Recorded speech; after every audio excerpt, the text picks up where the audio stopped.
This is the Molly Rutter drama explained because frankly, I was quite confused. What the hell is going on with this random ass woman? So I watched a Molly Ritter live stream just to figure out who she is, and now I understand how she's built her fan base. On my first date in Buffalo, homeboy is gonna help me do my taxes, and he ghosted. I'm 32 years old and he was 23. Wait, let me get this straight. You decided to go on a first date with a 23-year-old. A 23-year-old as a 32-year-old and decided to do your taxes. Desperado. So I had a date planned tonight. It was with this really handsome guy from Hinge. Notice I'm using the past tense. And that's because we had plans to go to a cafe. I asked him what time he was thinking. This was the conversation yesterday. And he said around 8, but I'll have a better idea tomorrow. I'll text you. I was like, okay. It's 6:30 p.m. Didn't text me. Desperation will lead you to your death. It will lead you to your death. You were going to go on a first date with someone that was going to help you with your taxes. Does that make sense? Content and going political rants and ramblings, all to get herself into the algorithm to boost her earnings, even though she'd never had any mention of any political leaning prior to this, and this got the people in uproar.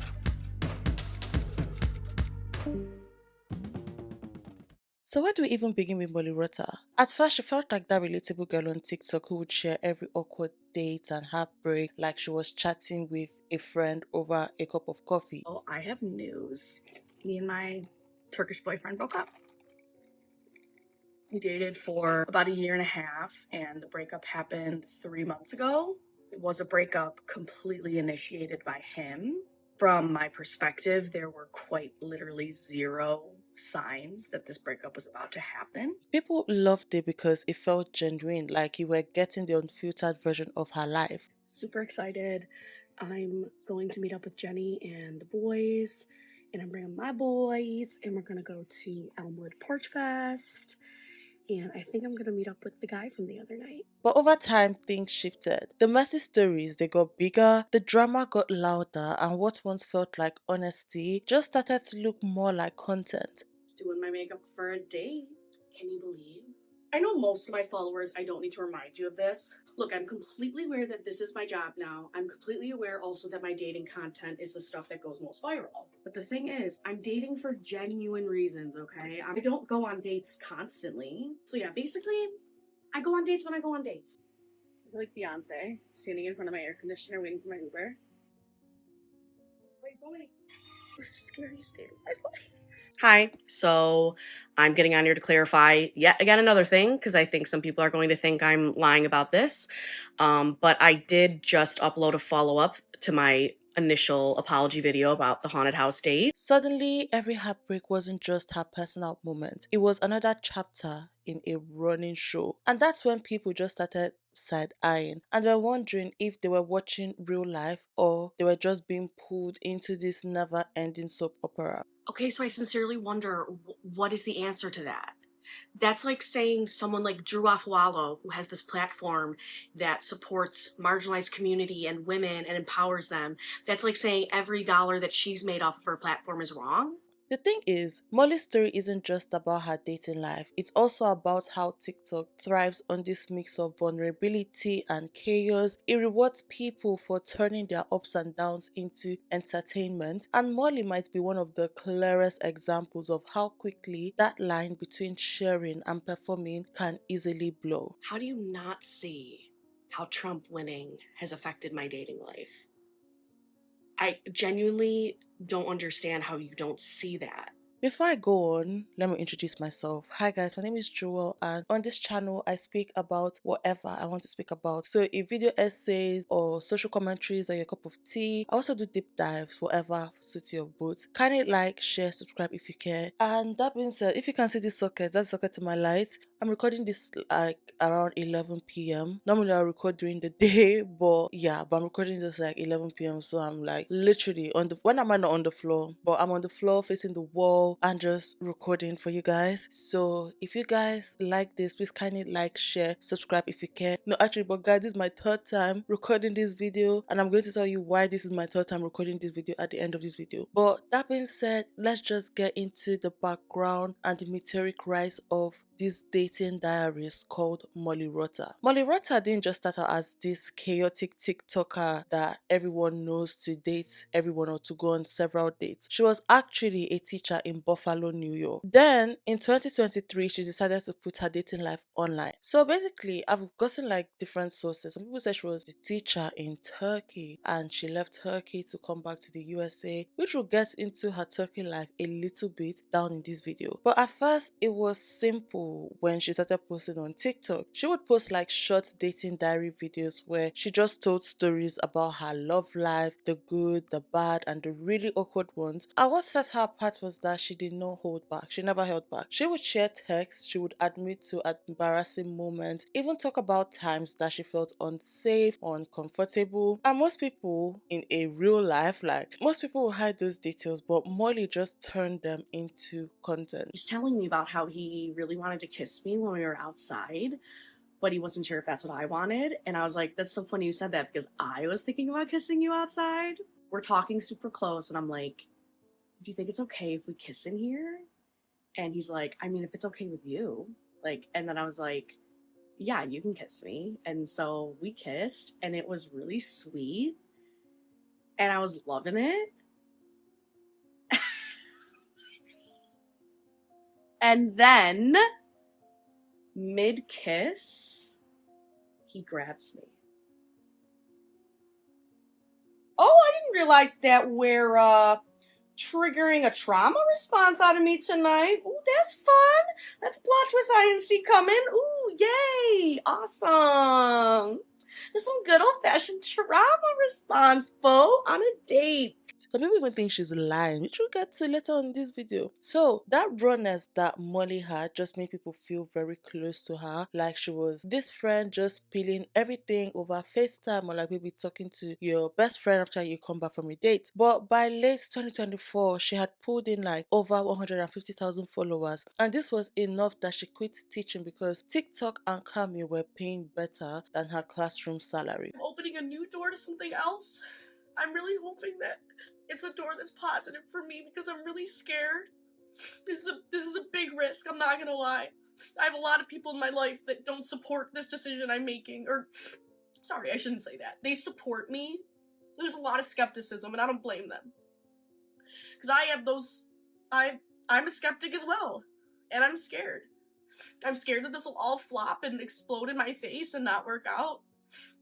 But if that's the case, then I can always go back to teaching, or if that doesn't work out, I can just find something else. I don't know.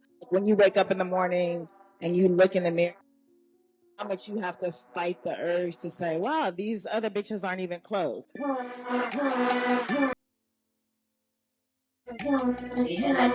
Her brand was built on being radically open. She wasn't afraid to admit that she was scared on a date or that someone crossed her boundaries. So I had a date planned tonight. It was with this really handsome guy from Hinge. Notice I'm using the past tense.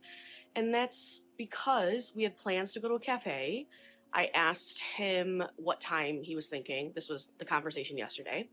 And he said around 8, but I'll have a better idea tomorrow. I'll text you. I was like, okay. It's 6:30 p.m. Didn't text me. So obviously we're not meeting. Guys, he's at the cafe right now. He's at the cafe right now. It's 7:55.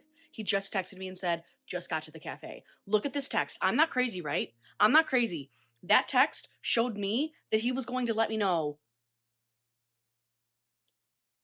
I've never had this happen before. I feel so bad. But then again, I don't. Like yeah, I am going to respond to him. Hold on. Okay, at least he was nice about it. Jesus. Never in a million years would I just show up to a date location without confirming before.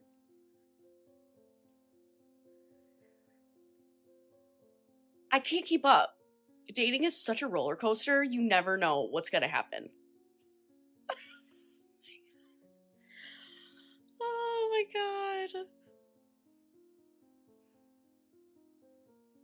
At least this makes good content, right? That honesty just got her respect at first. And there was another layer to it. Molly is plus size, and she never played into the idea that dating should be harder for her because she's plus size. She carries herself with confidence, which people noticed, and some people found it inspiring to see a woman in her 30s just owning her dating life so boldly, especially when society usually expects bigger women to be insecure, to be shy of their self, or to just hide into their shadows. Gave me a lot of compliments throughout the date about how confident I am and how he admires that about me, which was really sweet. But Molly was this kind of person who was very confident and very secure in herself. Molly even said herself that her confidence made some people to feel uncomfortable because they didn't think that she should be that confident. To people, that was the part that made Molly stand out because again, she's plus size and she's going on this date and people were like, okay, this is someone that is literally doing what we see many skinny people do. But there was a divide. For every person cheering her on, there was someone calling her desperate on Hinge. Tomorrow, my first date in Buffalo, homeboy is gonna help me do my taxes. Desperation will lead you to your death.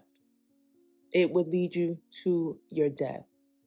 You were going to go on a first date with someone that was going to help you with your taxes. Does that make sense? There were even people that did not believe her stories, and her willingness to just share every detail, even the kind that you would normally keep private, just meant that the internet could easily spin her into this caricature. By mid-2024, when one of her dating stories went viral, there were gossip blogs, TikTok accounts, everybody just started mocking her. Molly was just fully aware of how people saw her. She admitted that she'd been turned into this image of someone that is reckless and unstable, and instead of her like denying it, she just leaned into it. She made dark jokes about being cuckoo bananas and she played up the chaos. That move just kept the spotlight more on her. People tuned in whether they supported her or just wanted to watch the mess unfold. And behind the content though, there is a heavier side that doesn't always get talked about. Molly lost her mom a few years ago and she said that grief never really left her. So people online even speculated that maybe her inheritance money or insurance payout might have helped her switch into full-time content creation, which she's not said it is because she said TikTok is one that pays for her bills. But anyways, later when her dog passed away, it hit her just as hard. She'd been open here and there about depression, loneliness, struggling with mental health, usually through tearful lives or breakdowns that slipped past the upbeat persona. And watching her, it's very clear that she's been carrying those losses while using dating content as a way to distract herself, in my own opinion. You know, typically Mother's Day is a very depressing day for me because my mom passed away 7 years ago. I was feeling a lot of things today, but it was really good because I spent time with Jenny and her sons, which was a pocket of joy on this gloomy day that I often feel.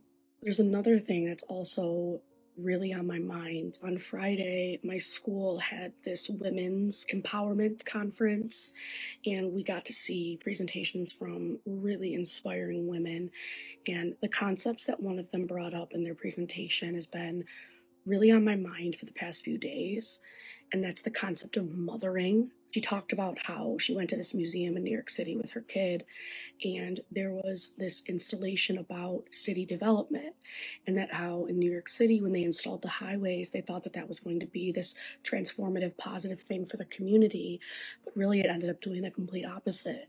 And what actually started to transform New York City for the better is when they installed things like Central Park, places where human beings gather and connect. She related this concept to families, saying that families are like mini cities, and the aspect that holds it together is often mothering. And mothering does not just mean the person who is the mother in that family, but instead, mothering can be defined as a general caring, empathy, understanding, love, support, comfort that often you attribute to the mother figure of a family, but that anyone can be someone who mothers others. It could be a teacher, it could be a man or a woman or a non-binary person, it could be someone who adopts a child, it could be someone who works as a doctor. Any career, there could be mothers. That mix of grief and performance is what just makes her story complicated. She's not just this crazy TikTok data, she's also someone who shows that she's never fully processed what she's been through, and it just shows in how messy and how unpredictable that her content can be. That's what made her both magnetic and divisive. Half the time, you're seeing someone with genuine vulnerability, and half the time, you're seeing someone play into a performance and even using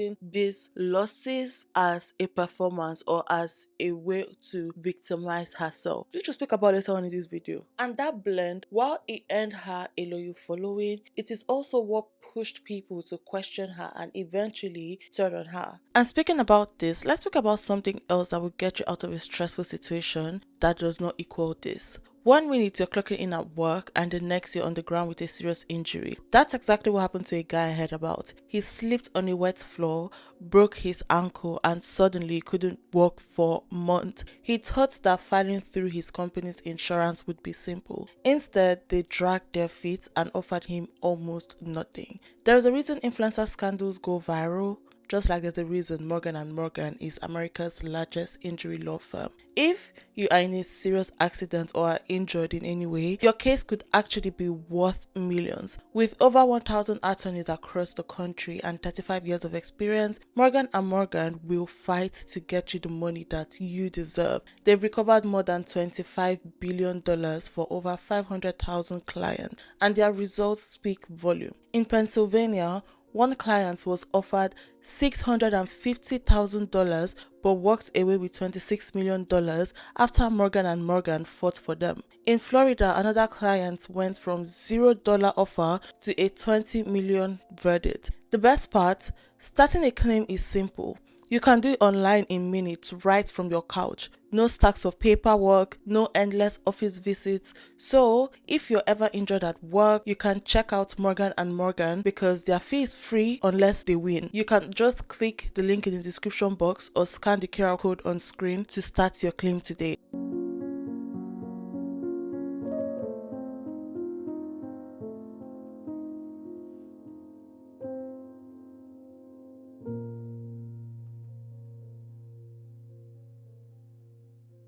That being said, let's talk about her notorious dating incident, because Molly Rutter's dating life has basically turned into this internet folklore thanks to a string of stories that blurred the line between personal diary and full-on reality show. A few of the big ones, they do stand out. Take the tax date fiasco in spring 2024 for example. Molly matched with this 23-year-old finance guy and decided that their first date would be him helping her with her taxes. In a now deleted video, she filmed everything. The excited prep, the build up, the wait. Then by 6 p.m, he ghosted her. A few hours later, he texted that he had fallen asleep. And instead of letting it go, Molly still tried to meet up with this guy. She even brought her friends along to a bar just in case. That guy never showed up. She ended up humiliated, and then she ranted into her camera about what a terrible night it was. You would think that people would sympathize with her, but nope, the internet roasted her. For my first date in Buffalo,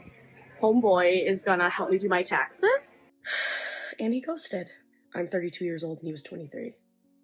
Wait, let me get this straight. You decided to go on a first date with a 23-year-old. A 23-year-old as a 32-year-old and decided to do your taxes. Desperado. I'm sorry. I have to be like blunt here. This is giving desperate. First of all, as a 32-year-old, why is a 23-year-old helping you with your taxes anyway? And why are you giving him your personal information on a first date when you don't know who this man is, okay? It's like, I feel like people just don't have common sense anymore. Like, you're giving him access to your social security number. You don't know this man. Also, why are we cradle robbing? I know people are gonna come for me. I know, but like, what do you have in common with a 23-year-old? Why is he doing your taxes on a first date? Why?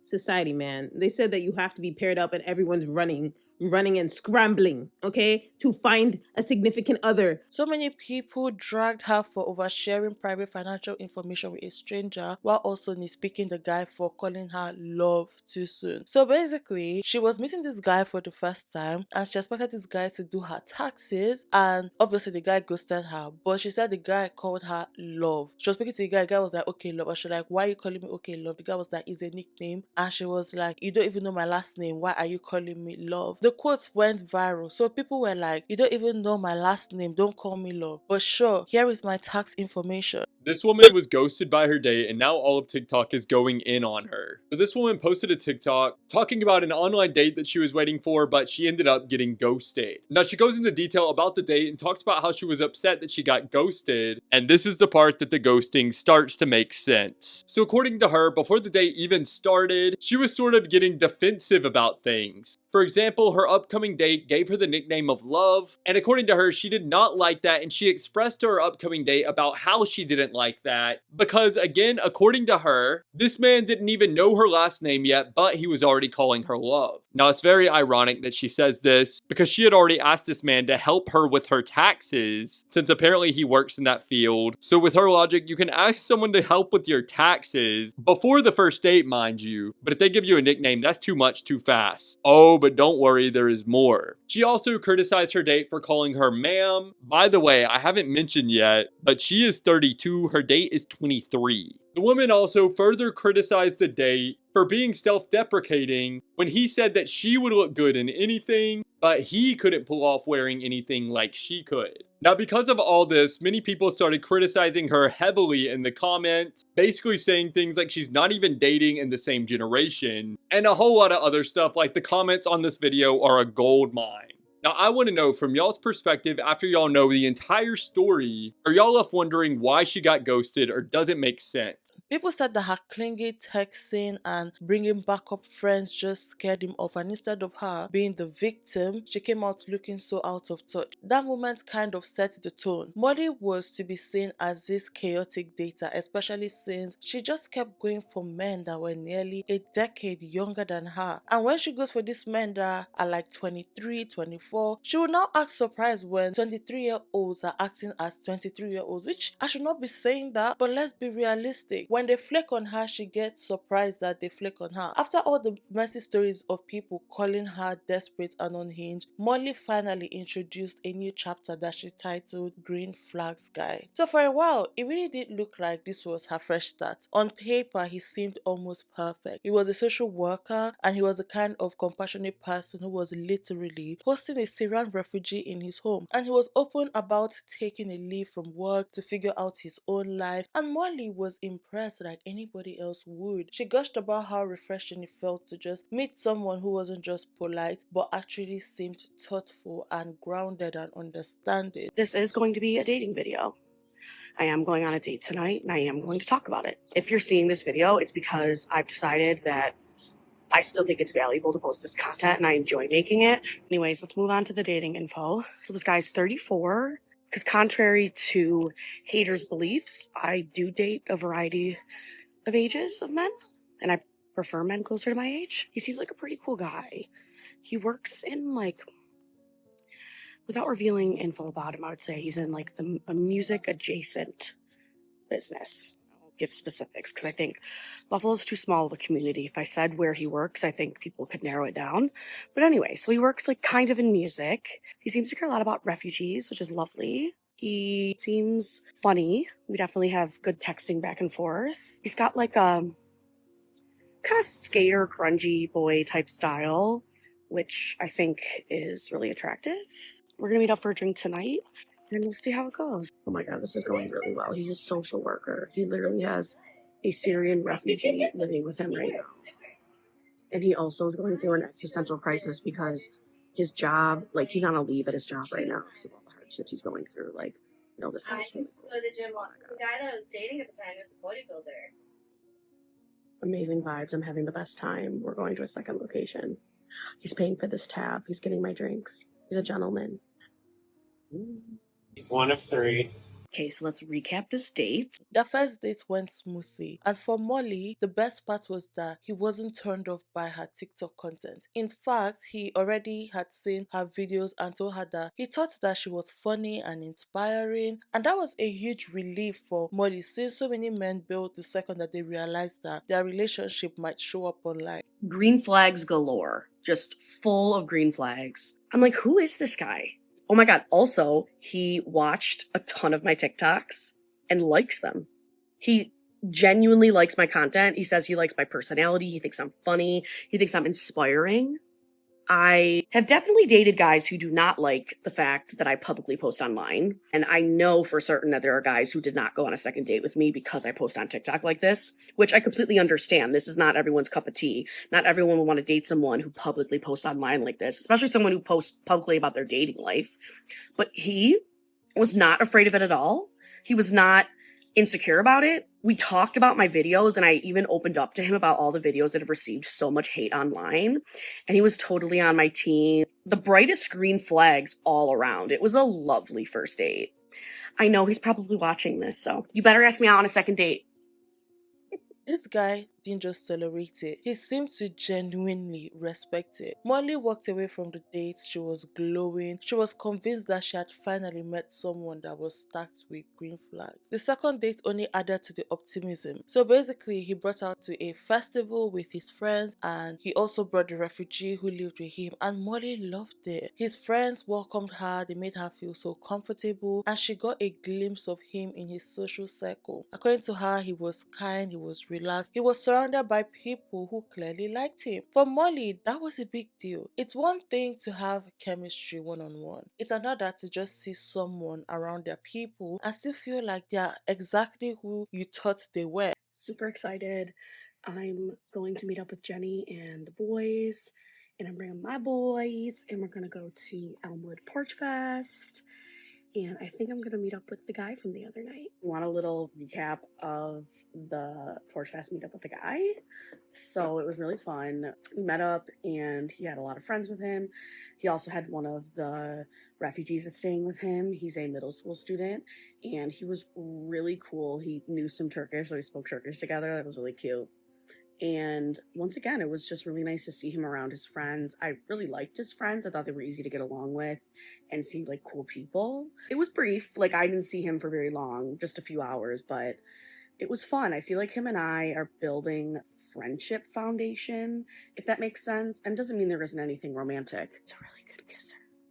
But I definitely like the vibe that we're being friends also, because I think that that's really important if you're going to end up in a long-term relationship with someone. So that's really nice. Again, like, green flags all around. And we have plans to see each other on Sunday to get breakfast. And the third date was simpler. They had breakfast together. Molly filmed like little snippets but spent most of her time just enjoying the moment. Still, this was where the cracks started to show, because Green Flags guy admitted that he was very uncomfortable with how much attention that her TikToks about them were getting, and at first he had given her permission to post, but once he saw just how far those videos were spreading, he confessed that it literally freaked him out. Molly said that she understood, she agreed to slow down, and she even talked about focusing on friendship instead, though she admitted that she still felt this flirty connection. And by the time she updated her audience again, the romance was over. So I went on a third date with the Green Flags guy,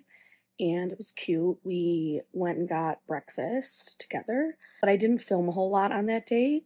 So let me just show you a little bit of what I did record, and then I'll give you a recap after. Yeah, the date was really cute. We went to a place I'd never been before, and it was a good time. Like, again, just good conversation, chill. I'm trying to think of other, like, big important things to say. We also aren't going to be able to see each other for a bit because he's going on a week-long trip. So we said goodbye during that, and it was cute because he was like, text me, and I was like, no, I'm not going to text you while you're on your trip. Enjoy your time, disconnect from your phone, do what you got to do. And I was like, I don't want to bother you or disturb you when you're doing that. And he's like, no, please disturb me. Like, he just showed a lot of interest in me continuing to text him even while he's away, which I thought was cute. But also I know that I'm not going to push him or text him very much while he's away. Just maybe like a few check-ins or something. And then we had just like a sweet little kiss goodbye, and that was that. So probably won't be seeing him again for like a week or so, but still, green flags going on. So here's an update about the green flags guy. We texted a little bit here and there throughout the trip, and that was it. That was all I expected, and that was all we did. And then right when we came back, we almost met up for a date, but the timing just didn't work out. We were going to go walk my dogs together, but like I said, the timing just didn't work. And then we texted today about meeting up, but he also was busy today. But I think probably sometime in the next week, him and I will meet up again. I understand what you're saying. I think in some cases, the week-long trip could have been a make or break type situation. But actually, I think in our case, especially with me posting the dating videos, he felt some type of way about it. Even though I did get his initial consent, there was some miscommunication there. And I think he got spooked by the amount of views the video got and stuff, which is totally valid. And him and I talked it out. And basically, him and I have agreed at this point to go slow. And I actually really like that. We both really like the idea of having a friends vibe first and then see where it takes us. And I don't think this is like us pushing away from each other or something. I still think there's a potential for a romantic or flirty vibe beyond friendship there. But I think both him and I feel good at the idea of going slow, getting to know each other, and seeing where that takes us. So that's the update about the green flags guy. But when she was speaking about this guy said, okay, I don't want you to speak about me again. And when she came for the update, she was still speaking about him. He asked her not to include him in her TikToks anymore, but on her last video, she really did speak about him, although she agreed to respect that. She described it as him friend zoning her, but emphasized that it wasn't all that bad. Through him, she had met a group of people who she genuinely liked. I'm talking about his friends that she met, and according to her, she said that his friends started inviting her out even when he wasn't there, and some of them even exchanged numbers with her. And people asked her in the comment section, was like, is this guy comfortable with the fact that you're hanging around his friends? And Molly just framed it as a proof that dating isn't always about getting a boyfriend. Sometimes it's about building new connections. Still, the underlying truth was so hard to ignore. All right, so update about the green flags guy. We are officially friend zoned. He has also asked me to not talk about him anymore on my TikTok, so I won't do that out of respect for him. And he explained to me all the reasons why he wants to just be friends, and ultimately, I really respect all of those reasons, and I'm fine with it. Yeah, I'm looking for a long-term partner, but a lot can happen in the journey of trying to find that. Like, you may end up with a new friend. Silver lining, I met a lot of his friends, and I went out with some of them last weekend. Not even with him. He ended up meeting us out later in the night, but my plan was just to meet up with his friends, and I had a great time. They're cool people. So I'm fine with us just being friends, and that's that. Even a guy who seemed perfect on paper, full of green flags, could not handle being pulled into her content. That was just enough to end things. After Green Flags guy, Molly introduced another character in her dating saga, and this is Dangly Earrings guy. So from the very first date, she was giddy. She filmed quick little clips and she did a vibe check while he stepped away. And you could see that she was buzzing with excitement. In her recap, she painted the picture of someone who gave off a lot of good signs. He was easy to talk to, he was fun, he was into music, he was a former theater kid who also loved to sing, and he worked in some kind of design field, though she kept it vague to avoid doxing him because she said that his place of work is really niche, or his occupation is really niche, and if she mentions it, people are going to know him. I don't know how, but even while she was still swooning a little, Molly admitted that her own baggage was creeping in. Hearing that, so basically she heard that he grew up middle class and that his parents were still together and that he had no student loan and that he hadn't even finished college, and this stirred something in her. She clocked it as her issue, not his. So basically she was insinuating that she was jealous over the kind of stability that this guy had and she did not have. And for once, she did not frame it as a flaw in the guy. It was just a reminder of the stuff that she carries into every relationship. So this guy, forgot his age right now. We never talked about jobs, But we talked a lot about travel. He's been all around Italy, so we're going to discuss that. This guy's great. Like, really good sense of style. He was a freaking Boy Scout. He's a musician. So was a TikTok. Oh my god, I should ask him if he's willing to like be public about the date. That would be fun. All right, so here's a recap of the date. There were a lot of good things, and then some things that I'm not so sure about. Good things are that he's super self-expressive. He had a really cool sense of style. He was wearing like dangly earrings and a knitted hat. Like, he just, I don't know. I really like guys who don't go by gender norms with fashions. Basically, I feel like my life experiences get in my way sometimes of being open-minded about people. For example, very early in the conversation, we were talking about how his parents are still together and his siblings and how they grew up middle class, how he never finished college, so he has no student loan debt. And I just remember thinking so bitter and jealous about all those things. And I was like, am I going to be able to relate to this guy? Because I'm just so mad that that's not at all what my experience was. But I can recognize that this feeling I'm having is more about me and not so much a criticism of him. Of course, good for him that he had this good family upbringing. I have a very different story, and it just, like, right off the bat, I just felt like it made me sink into myself. But I'm glad to say that, like, it did turn around for the better. We both bond over music, and he's, like, a theater boy, likes to sing. I'm not going to tell you his job because it's way too specific. I've literally never met someone with this job before, and it's a really cool job. But if I say his job, it'll be way too easy to identify him. So I'll just say he's a designer of some sort. But why are you jealous that somebody has, what is considered a stable life? Like, you don't know the ins and outs. But anyways, they planned a second date and it was very thoughtful. He gave her two options: a niche outdoor hobby that he wanted to share with her and her dogs, or a hike at the George near Niagara. Molly teased him about his age because, again, this guy was only 24 years old. But when she pressed him to pick, he just said that they can go on both dates. Two dates lined up, one in the rain and one on the gorge, and then the weather ruined it. So because it was raining that day, he texted to cancel the outdoor plan and Molly spiraled. She even posted the screenshot of his cancellation, which to me was odd. And instead of brushing it off, she said that the whole day just felt ruined. She skipped going to see her sister's new puppy and she called it self-care day, and she unpacked her disappointment online. She admitted that cancellations, they hit her hard. She often assumes that they will lead to a fade out, so she prepares for the worst. Funny you should ask. I was literally going to reply to this comment yesterday, but I'm so glad I waited because Dangly Earrings guy texted me this morning. Basically, me and Dangly Earrings went on a date like 2 weeks ago now, and we kept in contact a bit. He, on the date itself, talked about how he wanted to see me again and mentioned a few date ideas. And then he was actually the one who texted me first after the date and said he had a great time. And I, of course, replied. And then we texted a bit. We weren't texting super regularly, but when we did text, it was like paragraphs of conversation. Quality over quantity, you know? The last time we texted at all was the 4th of July, where we asked what we did for the 4th and stuff. And he texted me today this like huge paragraphs of a text where he mentioned 2 date ideas that he wanted to take me on.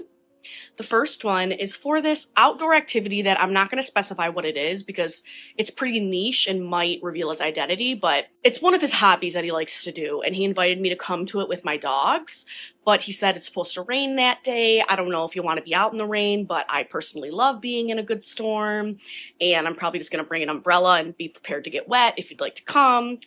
And you could bring the dogs if you want. A lot of other people bring dogs there, but just so you know, other people who bring dogs, sometimes they're not as well trained. Then his second date idea is to go to the gorge at Niagara Falls. And I told him this on the date itself because he brought this up on our first date. Kid you not, he goes, I gotta bring you to the gorge. And I was like, do you? You can. And so in this text, he says the second option is to go to the gorge at Niagara Falls. And he said, I, of course, would love for you to bring Bubba and Bo, but I'm not sure if it'll be too hard with them with all the stairs. And he said, it's definitely a workout, but it's totally worth it for the view. Okay, 24-year-old. So I replied and I said, how are you going to make me choose between these two awesome dates? And I said, I think we should do both. And he agreed. And so now, coming up one of these days, we're going to do the activity in the rain. And then next week, we're also going to go to the gorge at Niagara Falls. Woke up to this text from Dangly Earrings. I'm so disappointed and angry. I'm just so frustrated with dating at this point. Like, there's just so much disappointment and lack of consistency. It's so easy for people to cancel plans now. Like, for example, by contrast, I was excited about this date for days. And today, Jenny got a new puppy. And she invited me over, of course.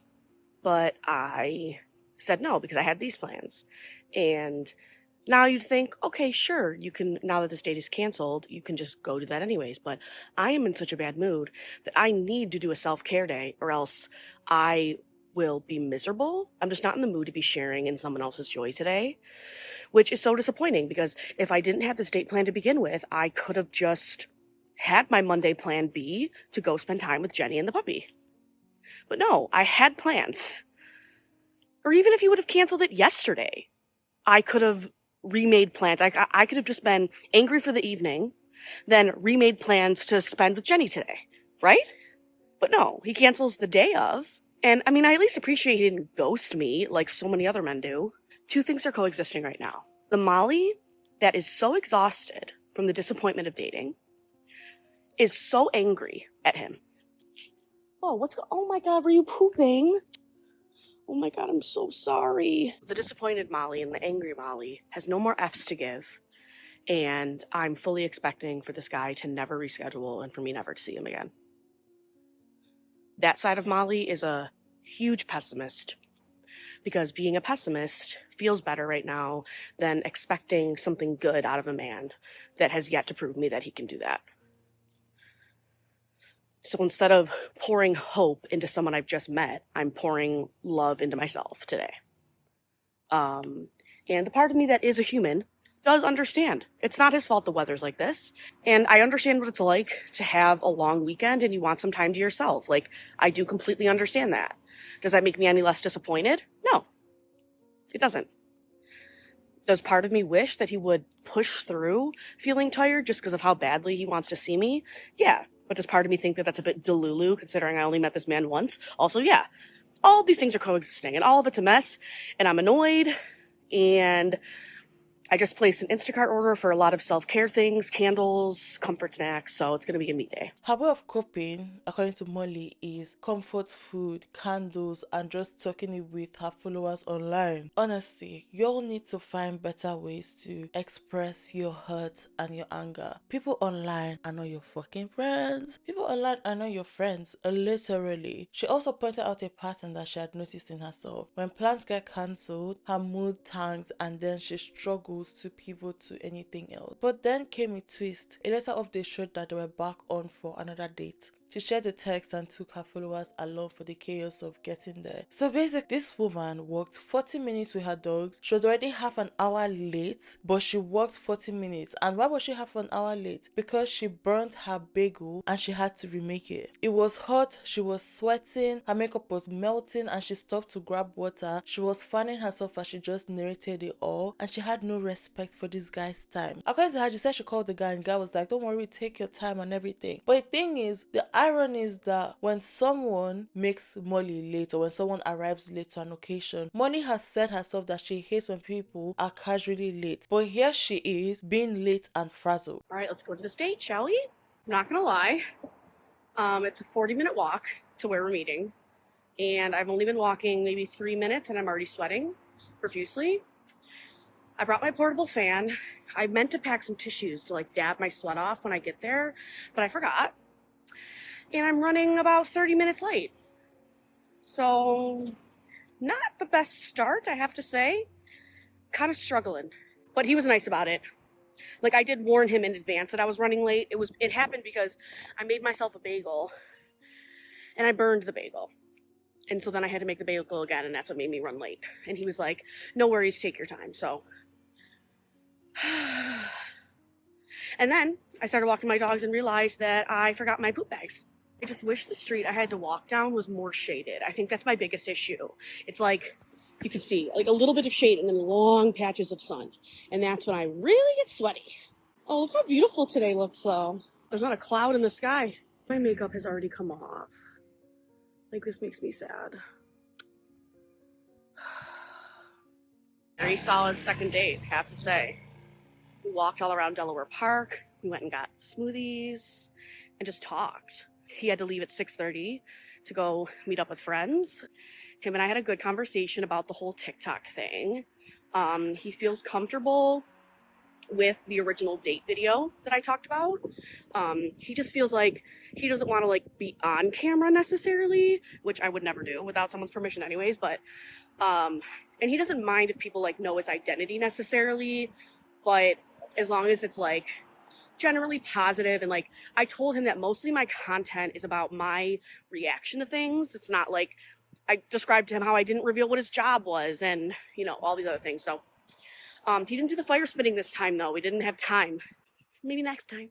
The final act came soon after because dangling earrings guy called her, which was very unusual because according to her, they never spoke on the phone before, they were always texting, and instead of confirming plans, he ended things. He told her that he didn't think that they should keep dating. He said that he was working through some personal stuff and that they were in different places in life. Molly agreed and she admitted that she was probably looking for someone who is much more serious. He confessed that he felt intimidated by her because of her life that she's had. She's traveled, she has accomplishments, and even the way she carries herself. He said that he wanted to do things solo for now, and that was that. Molly, according to her, she said she saw it coming, but him just saying it literally like stung. She acknowledged the age gap and then she tried to close the chapter on a much more reflective note. So, dangly earrings called me today.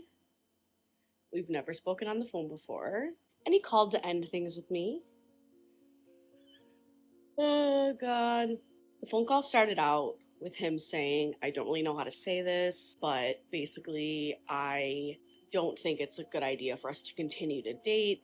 I have a lot of things in my life that I'm working on right now, like the whole spiel about, like, it's not you, it's me sort of thing. But then we ended up talking on the phone for, I swear, like 20 minutes or so. We got into the nitty gritty. He was basically telling me that he thinks we're at different points in our lives where I'm most likely looking for something more serious than he is, which I completely agree with. I know people in the comments are going to go, oh my God, it's because he's 24 and you're 32. Like, I know. You all are going to say that in the comments and go ahead and do so. He did admit to being intimidated by me, which I thought was very honest. He's like, with all of your traveling and all the things you've accomplished, I just think there's a lot I want to do in my life, and it might seem really selfish, but I just want to do those things alone. And I totally get that. He said that actually on our most recent date, he was planning to tell me that he wanted to be friends, but he changed his mind because we were having such a good time. I could tell he was being really genuine in this phone call. He was saying how he loves my energy, he loves the conversations we had and getting to know each other. He also said some really interesting things about how he would much prefer to be friends with someone first and have that lead into a relationship. It sounds like that's how the majority of his relationships at this point in his life have happened. I can't really relate to that. I would say all of my relationships have been a result of straight up traditional dating, whether that means like meeting in person or the dating apps or whatever. And he sounded really nervous on this phone call. Like, I could tell he was really nervous to tell me this, which was pretty sweet. But yeah, basically, I just think, especially how this conversation went, it's pretty obvious that we're not compatible. I think we have a lot of differences in terms of what we're looking for out of a dating experience and how we approach a dating experience. And I think that would have led to issues down the line. Like, for example, he was saying how He couldn't imagine introducing me to his friends as someone he had just met and was dating, that he would rather introduce his friends to someone that he knows already gets along with them. And that was really interesting because that's something I can't relate to at all. I told him that I've introduced my friends to people I've gone on one date with. Like, that to me is not a big deal. I don't put a whole lot of seriousness behind when I introduce someone to my friends. I actually prefer guys I date to meet my friends sooner rather than later. So we obviously have big differences when it comes to that, and I think that would have been an issue if we continued to date. I told him I wasn't completely shocked by any of this because, judging by the way he texted me and just our interactions, I told him that it did seem a lot more friendly than romantic. So I wasn't shocked by this at all. I kind of had a feeling. We ended the call on a really good note. I was saying that if we see each other out in public, there's no hard feelings. Say hi to me. We'll be friendly to each other. It's not going to be awkward or weird, because ultimately, I have a lot of respect for the fact that he called me and said this to me. I can't even recall the last time I dated a guy this briefly who showed that much respect for me by calling me and being honest and genuine and kind. For her, the whole experience was another example of dating someone younger who just wasn't in the same life stage. But realistically, it was just another chaotic storyline to just add to this ever-growing list. Spoiler alert, people do not believe Molly. During my research, there's a channel I watched and this person said you're lying, and it's very easy to see why people do not believe Molly, because how many dates do you go on that fails? And again, let's not forget that she left her work, so anything to put her money up. So anyways, after dangling earrings guy, Molly's next adventure was with someone that she dubbed the British guy. He was in town for work. In other news though, I've been texting this guy. We matched on Hinge, and he's from the UK, and he's visiting like the Northeast US right now for work, and we got some chemistry going on via text. Like, the flirting is there, the banta, as the Brits say, is there, and like him and I are like really enjoying our texts. And he has plans to like travel around. I unfortunately just missed him in Buffalo by a day. By one day. He had just left Buffalo when we matched. And he gave me a hard time about it. He's like, hey, I liked your profile days ago, so this one's on you. And I was like, no! He's so cute. He's 32. He's exactly my age. And so he has one window in his travels next week where he's supposed to go to one city. I'm trying to convince him to come to Buffalo. So I asked him if we could do like a FaceTime date.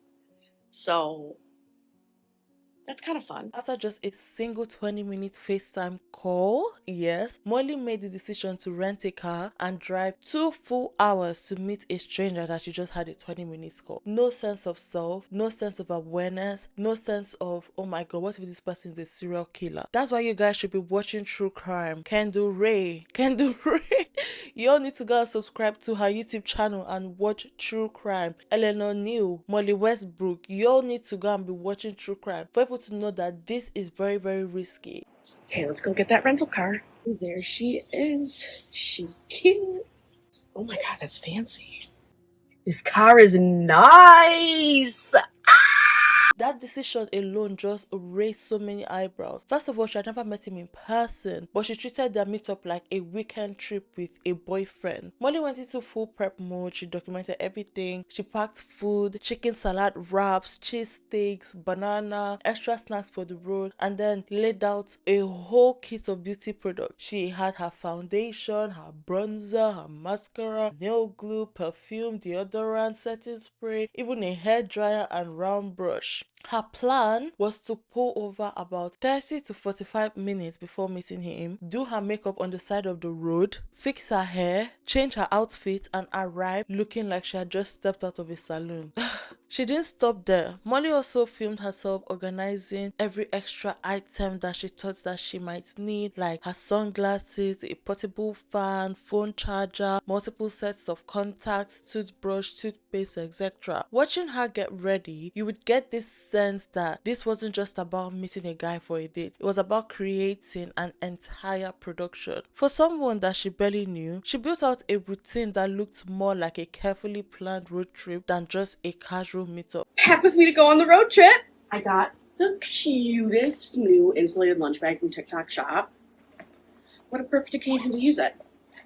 I have 2 chicken salad wraps, a banana, 2 cheese sticks, and I don't really have an ice pack. Should I like put a baggie of ice in there? Is that silly? Let's do it.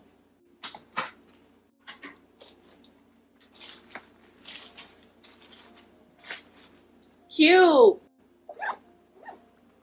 Perfume and my primer, bronzer, more bronzer, concealer. This is technically concealer, but I use it as foundation, eyebrows, mascara, freckies, eyelash curler, nail glue just in case one of these pops off, deodorant, powder, extra sets of contacts, blush, setting spray, toothpaste, toothbrush, dry shampoo. My plan is to drive there, and when I'm like a half hour, 45 minutes away, I'll pull over, do my makeup, and then change my clothes and do my hair. Oh my god, I'm sweating just packing like this. Jesus Christ. Tide to go pen, lip liner, my lip gloss, portable fan, of course, cell phone charger. Okay, and then I'm also bringing my hair dryer and my round brush. My plan is to wear my hair down with a middle part, but if it's like really looking terrible, I have this claw clip, so I'll just wear it up. Also these sunnies. Wearing my black dress, my fave.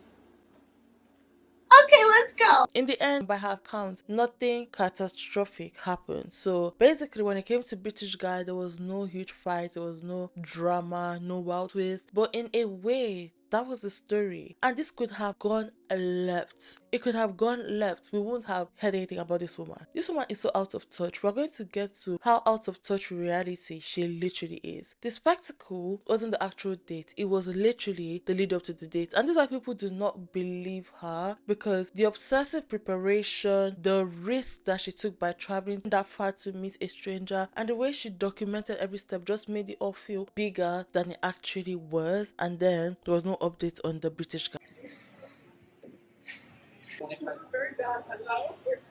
Camera interest? Yep. Okay, Rom. Like, are we for real right now? That's what he starts.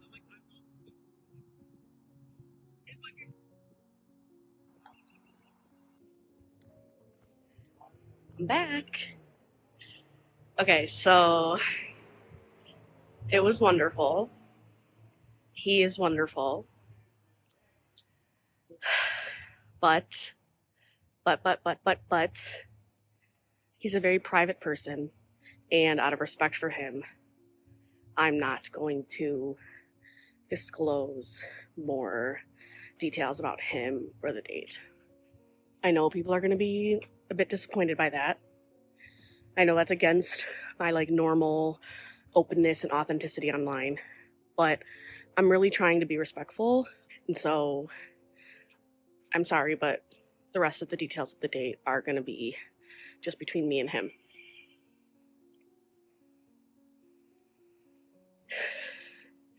I swear I never would have like built it up so much if I thought that was going to be the case. So like I do apologize for everyone who's tuned in to like hear some juicy details, but some things are better left private. Honestly, when it comes to Molly's dating life, that has been a running theme. The ordinary gets turned into extraordinary. Not because of what actually happens, but because of how much she invests into it before it even begins. The British guy's chapter wasn't remembered for romance or heartbreak. It was remembered for the road trip level prep, the side of the road makeover, and the way that a simple date became an expedition in her hands. The last chapter that Molly shared was about someone that she nicknamed AI student from Buffalo. On paper, he seemed like a catch. Fresh in the US from India, studying artificial intelligence at the University of Buffalo. For Molly, that combination of new to the country and super smart grad student, it just felt exciting for her. Before the day, she even filmed herself hyping it up, saying how cute she felt and how much she was looking forward to meeting him. She was like, he works in AI, isn't that cool? My first date in like a month. Guys, I feel really cute tonight. I'm excited to meet this guy. So he's from India. He goes to university in Buffalo. It's his first time in the States ever. And he's studying AI. How cool is that? So maybe he's a smarty patootie. We spoke on the phone before we met, and we had a cute conversation. He sounds really cute on the phone. He was actually the one who initiated speaking on the phone. He said he wanted to do it to get a vibe check. And so I asked him on the phone, I was like, did I pass the vibe check? And he's like, oh my God, definitely. And he's like, did I pass it? And I was like, yeah. So hopefully this is good. I have a good feeling. So yeah, I have a good feeling about this date. I don't exactly know why. I don't know if it's him. I don't know if it's my mood or what, but fingers crossed. We're going to one of my favorite spots in Buffalo that I'm excited to show him because he's still like learning Buffalo. He's new here, so I like introducing places I love to. When they met, she was charmed at first. She described him as adorable. She described him as the kind of guy that she just wanted to squeeze. They talked about a second date almost immediately, and Molly seemed genuinely optimistic. After all the drama with her earlier flings, this just looked like a softer reset. He's adorable. Like, absolutely adorable. Like, I want to squeeze him. He's so cute. He's definitely like shy and nervous, which is actually really endearing. Big fan, big fan. Vibes are so good. We already talked about meeting up for another day. I'm a little bummed he doesn't want to go to a second location with me, but he does have classes in the morning, so I don't fully blame him. So I think after this, to celebrate a good date, I'm going to go meet up with my friend. But then came the moment that flipped everything. While they were kissing at the bar, so basically he asked her if he could kiss her, and when she said yes, they kissed at the bar. He then suddenly groped her chest over her clothes. Molly shut it down instantly, as she should. She pulled back and she told him, she was like, it's not okay for you to just touch me, because according to her, it became traumatic and she remembered something that she was not meant to remember. And she reminded him that, okay, asking first is not just respectful, but it's also attractive. According to her again, she said that this guy turned red, he was embarrassed, and he apologized. And he said that the last girl that he kissed had encouraged him to do it, to grope her. Like, was this some universal move? Molly corrected him and was like, every woman is different and boundaries are not a one size fits all, as she should. She tried to frame it as a teaching moment, but inside the damage was already done. What stands out here is that she didn't walk out, she just gave him another chance. They ordered a third drink. So Molly explained to her audience that she gave him the benefit of the doubt. She was like, maybe it's nerves, maybe it's a language or a cultural thing, but the cracks kept showing. Him and I relocate inside and we sit down at a booth, and he asked me to sit next to him at the booth, which I thought was really cute. So we're sitting next to each other, we're talking really closely. He's telling me about how he really wanted to kiss me when we were outside, but he wasn't sure if that's what I wanted. And I was like, that's so funny you said that, because I was thinking about kissing you outside. We're talking super close, and I'm like, do you think it's okay if we kiss in here? And he's like, I mean, if it's okay with you. And then I was like, yeah, you can kiss me. And so we kissed, and it was really sweet. And I was loving it. And then, mid-kiss, he grabs me. Oh, I didn't realize that we're triggering a trauma response out of me tonight. Ooh, that's fun. That's plot twist I didn't see coming. Ooh, yay. Awesome. And then he was extremely apologetic. This guy was mortified, honestly. He proceeds to tell me about how the most recent girl he went out with is from Spain, and how when they were making out, she said to him, why aren't you touching my... And so I guess homeboy interpreted that as that's what every girl wants to do when you're making out with her in public.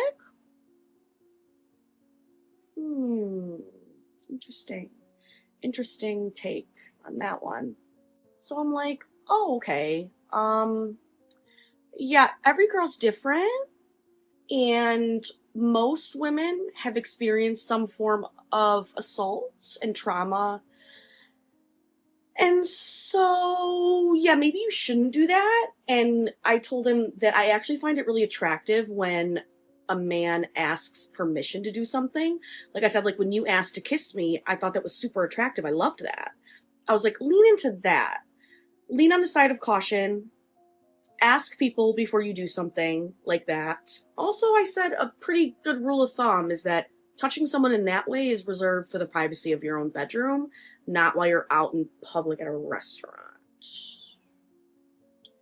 And he was like, oh my God, you're so right. I'm so sorry. I can really tell he was really upset. So we end up getting a third drink. I think it was because he just felt so bad. And we go back outside and we're talking more. And the next part, Bo, I think so many women are going to be able to relate to this. I started feeling bad for him because I am who I am and how much empathy I have. I was really understanding of his point of view, and I started consoling him and reassuring him that he's not a bad person, that we make mistakes sometimes in life, and it's important how he responded, and he responded with understanding and respect and kindness, and I said, as long as you don't do it again, it's okay. So they went for a second date, and when they went for a second date, everything, according to Molly, was going okay at first. So there's someone who had lost her phone at the bar, and Molly lent her phone to this person who is a stranger to call her phone. And this guy, being someone who works in AI, told her, was like, see, don't just give your phones to strangers because it's not safe. And this guy is Indian. Even me that lives in London, I always go out with a strap, like a phone strap, because people take your phone and they run away. 1, 2, people can take your phone and put something inside. You don't know what people can do. People are so quick. And this guy, being someone who works in tech, told her and was like, do not just give your phone to a stranger. Instead, just call the phone by yourself instead of giving your phone to a stranger. And according to Molly, this was when she felt Bristol, because according to her, it felt condescending, like he was lecturing her on basic judgment. She said that she's not like the paternalistic tone, especially not after he had already crossed her boundary earlier in the night. To Molly, this was like a bad mix. First of all, you're overstepping your boundaries physically, then you're trying to police my choices as if I cannot access my own safety. This is according to Molly. But to me, I didn't see what the guy did. Like, for example, if you're dating a doctor and you're about to eat a mushroom, but you don't know that that's a wild mushroom that would kill you, and then the doctor is like, do not eat that because you're going to die. Am I going to say, are you trying to say that I don't know what I'm eating, or I don't know how to choose the right mushroom? No, you're not going to say that. But Molly did not say it that way. There's this girl who comes outside and she's clearly looking for something. And I'm like, can I help you find something? And she's like, actually, I'm looking for my phone. And I was like, oh, do you want me to call it and see if you can hear it? And she's like, that would be so helpful. Thank you. So I give her my phone. She dials it. We don't hear her phone anywhere. She gives me my phone back, gets in the car with the person she was with, and leaves. Homeboy decides to essentially scold me and criticize me for giving my phone to a stranger. He's telling me how dangerous that is, how someone could just steal it, how he doesn't trust people and he really cares about protecting people that he cares about. Basically just telling me how risky it is what I did and like not to do that. And I look at him and I'm like, I'm very capable of assessing danger in a situation. I could tell she wasn't going to do anything with my phone. I felt completely fine giving it to her. But he keeps talking about it. He keeps going. He's like definitely mansplaining at this point. And then I'm getting mad. Because I'm like, you're not respecting my ability as an adult human being to make my own decisions about my own safety. And my friend, God bless her, she was even saying to him, again, showing understanding and empathy. She's like, I totally understand why you feel that way. You're living in a foreign country. You just moved here. It can totally make sense why you wouldn't feel comfortable doing that. But Molly, this is her hometown. She probably has a different level of comfort with this sort of thing here than you do. And she's so right. Like, I've had my phone stolen on the metro in Istanbul. In Istanbul once, I was out with friends and my friend's phone literally got stolen from the table. I've had my fair share of experiences abroad. And would I have felt as comfortable giving my phone to a random stranger in Turkey? Probably not. But in my hometown, just helping a girl out. And at the end of the day, even if what I did was risky, just the extent he was going through to explain this to me was really rubbing me the wrong way. And if I had already been trauma triggered earlier in the night, now it was even more, because now we're entering territory of a man telling me what to do, hiding behind the facade of being a knight in shining armor, of protecting the people around him. Don't tell me what to do. Respect my autonomy and maturity as a human being to make my own decisions. Okay? You're not my father. You don't need to take care of me. I am fine. It is fine. Everything is fine. Please stop talking to me about it. That tone of voice did come out in the end, where like I was really controlling myself because I was super mad. And I remember I was looking at him and I was doing that thing where when you're so angry, you talk in like a slow, calm voice. I remember I said to him, I am a strong, independent woman who has traveled all over the world. I am completely capable of assessing the safety of a situation like that. Please do not tell me what to do and respect my own decision making for my own life. By the end of the night, he was trying too hard in the opposite direction. He kept asking for permission for like even the smallest things, for example, touching her back, kissing her again. But instead of feeling thoughtful, it just came off awkward and very robotic, like he was just checking boxes instead of actually listening. Then Molly said that she just got frustrated with all this, but then what really made her much more frustrated was when he dropped this line. So this line that he dropped was what killed the vibe completely. He told her, "You taught me how to be a better man." Like, Molly said that was the breaking point for her. So according to Molly, she was like, instead of him seeing me as a woman that he wanted to date, he's here framing me as his teacher or his mother figure. But this guy is in college, he's in university. Molly is in her 30s, and this guy being in university, he definitely is like 10 years younger than you or like 8 years younger than you. Of course he's going to see you as someone who has taught him to be a better man, even if you guys has been on 2 dates. And according to Molly, that flipped her, switched from attraction to ick instantly. Like, she got the ick. Molly wrapped the night knowing that it was over. She said on her TikTok that even if some of his behavior came from inexperience or miscommunication, the boundary he crossed at the bar just told her everything that she needed to know. I've learned so much from you tonight. Like, you obviously were such a good teacher because you've taught me so much about confidence. So now I'm getting the ick. Like, now my skin is starting to crawl. I'm like, I am not your mommy. I am not your teacher. I am on this date with you to find connection, to ultimately find a partner. Okay? Instantly I was like, this is never gonna work. Never, never, ever, ever, ever.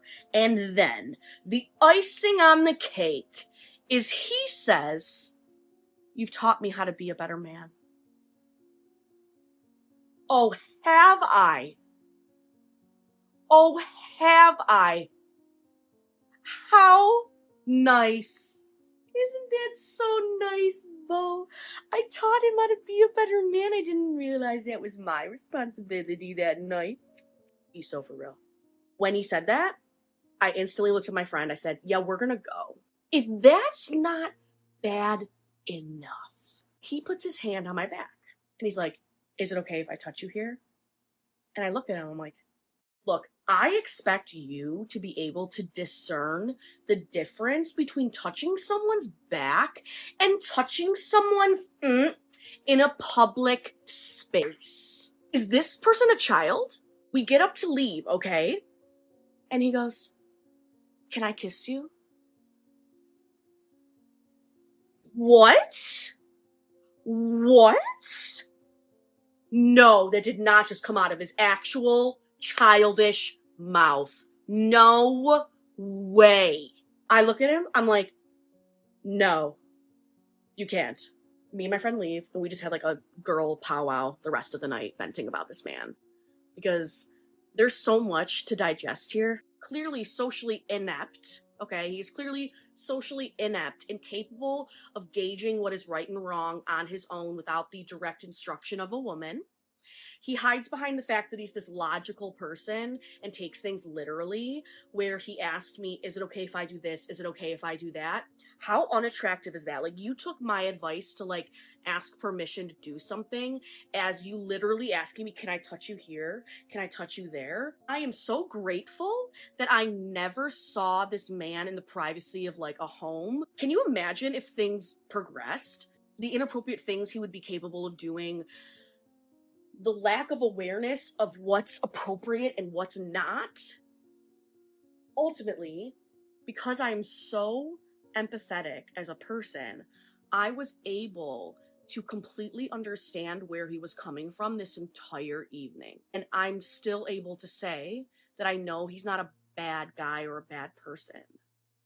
But ultimately, it is not my responsibility to teach him what he needs to be taught. Once that happened, there was no real recovery. And that's the running thread with Molly's stories. So one thing I did not say about this Indian date is that she said that as she was going for the date to this Indian date, she went with her friend and she told her friend to go to another bar and wait for her while she goes to see this guy. And then she'll go and meet her friend in that bar to celebrate the date, which I did not understand. Wouldn't you want your friend to be there to keep you safe? And this is why people do not believe Molly's story, because there are always holes in it. The running thread with Molly's stories is that a date always starts with something positive, something optimistic, and there's always a guy who looks great on paper, but then one red flag snowballs into a full list of reasons why it would never work. With the AI student, it just wasn't one bad move, it was the way every attempt to fix it just ended up highlighting the mismatch even more. Another layer of Molly's story that often gets overshadowed by the bigger scandals is her Turkish ex. Before she became TikTok's chaotic dater, she actually lived in Turkey for over a year and she had a serious relationship with someone there.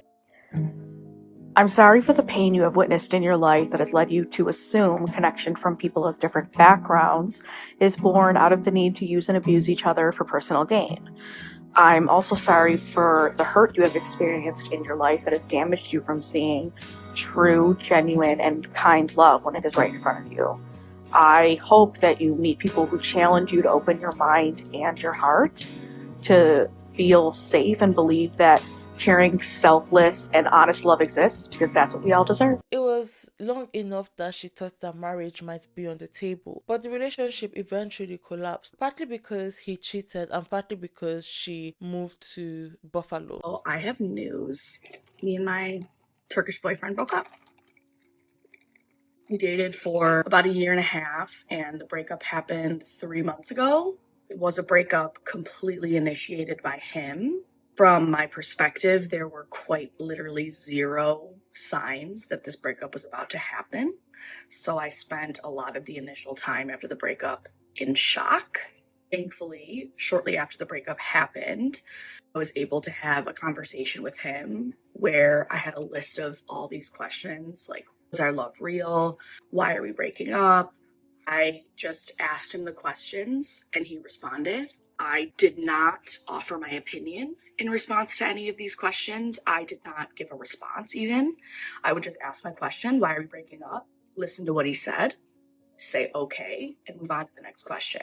Obviously, I have a bazillion thoughts and opinions in response to everything he said in this conversation. I didn't see a point in offering my unsolicited opinion on the matter. I would never want someone to date me who doesn't want to. And so in this conversation, I gained a lot of clarity as to why we were breaking up, and I ultimately came to understand it. I could see in the answers that he gave me that it was better for him to not be in this relationship. I might disagree with a lot of the things, but you also can't disagree with someone's own life experience and their own opinion. So I was able to walk away from the relationship with a lot of acceptance for why we were breaking up, which I'm incredibly grateful for, because we all know breakups don't often end like that. I've had many breakups where it ends and you never get closure, you never get an understanding, and you just end it feeling confused and left in the dust. So I did something really toxic. You know how on TikTok it shows you on this day, it shows you little memories of your previous TikToks. Well, one of my memories was a video of me and my ex-boyfriend. For those who don't know this already, I dated a Turkish guy for a year and a half when I was in Turkey. It was really serious. I honestly thought I was going to marry this guy. I loved him. I shared a lot of videos of me and him on my TikTok. And for one period of our relationship, we had an open relationship. And during that time, the woman that I allowed, like, not like he needed permission, but you know what I'm saying? Like, it was a mutually respected decision. the woman that I was okay with him spending the night with, he ended up breaking up with me and marrying her.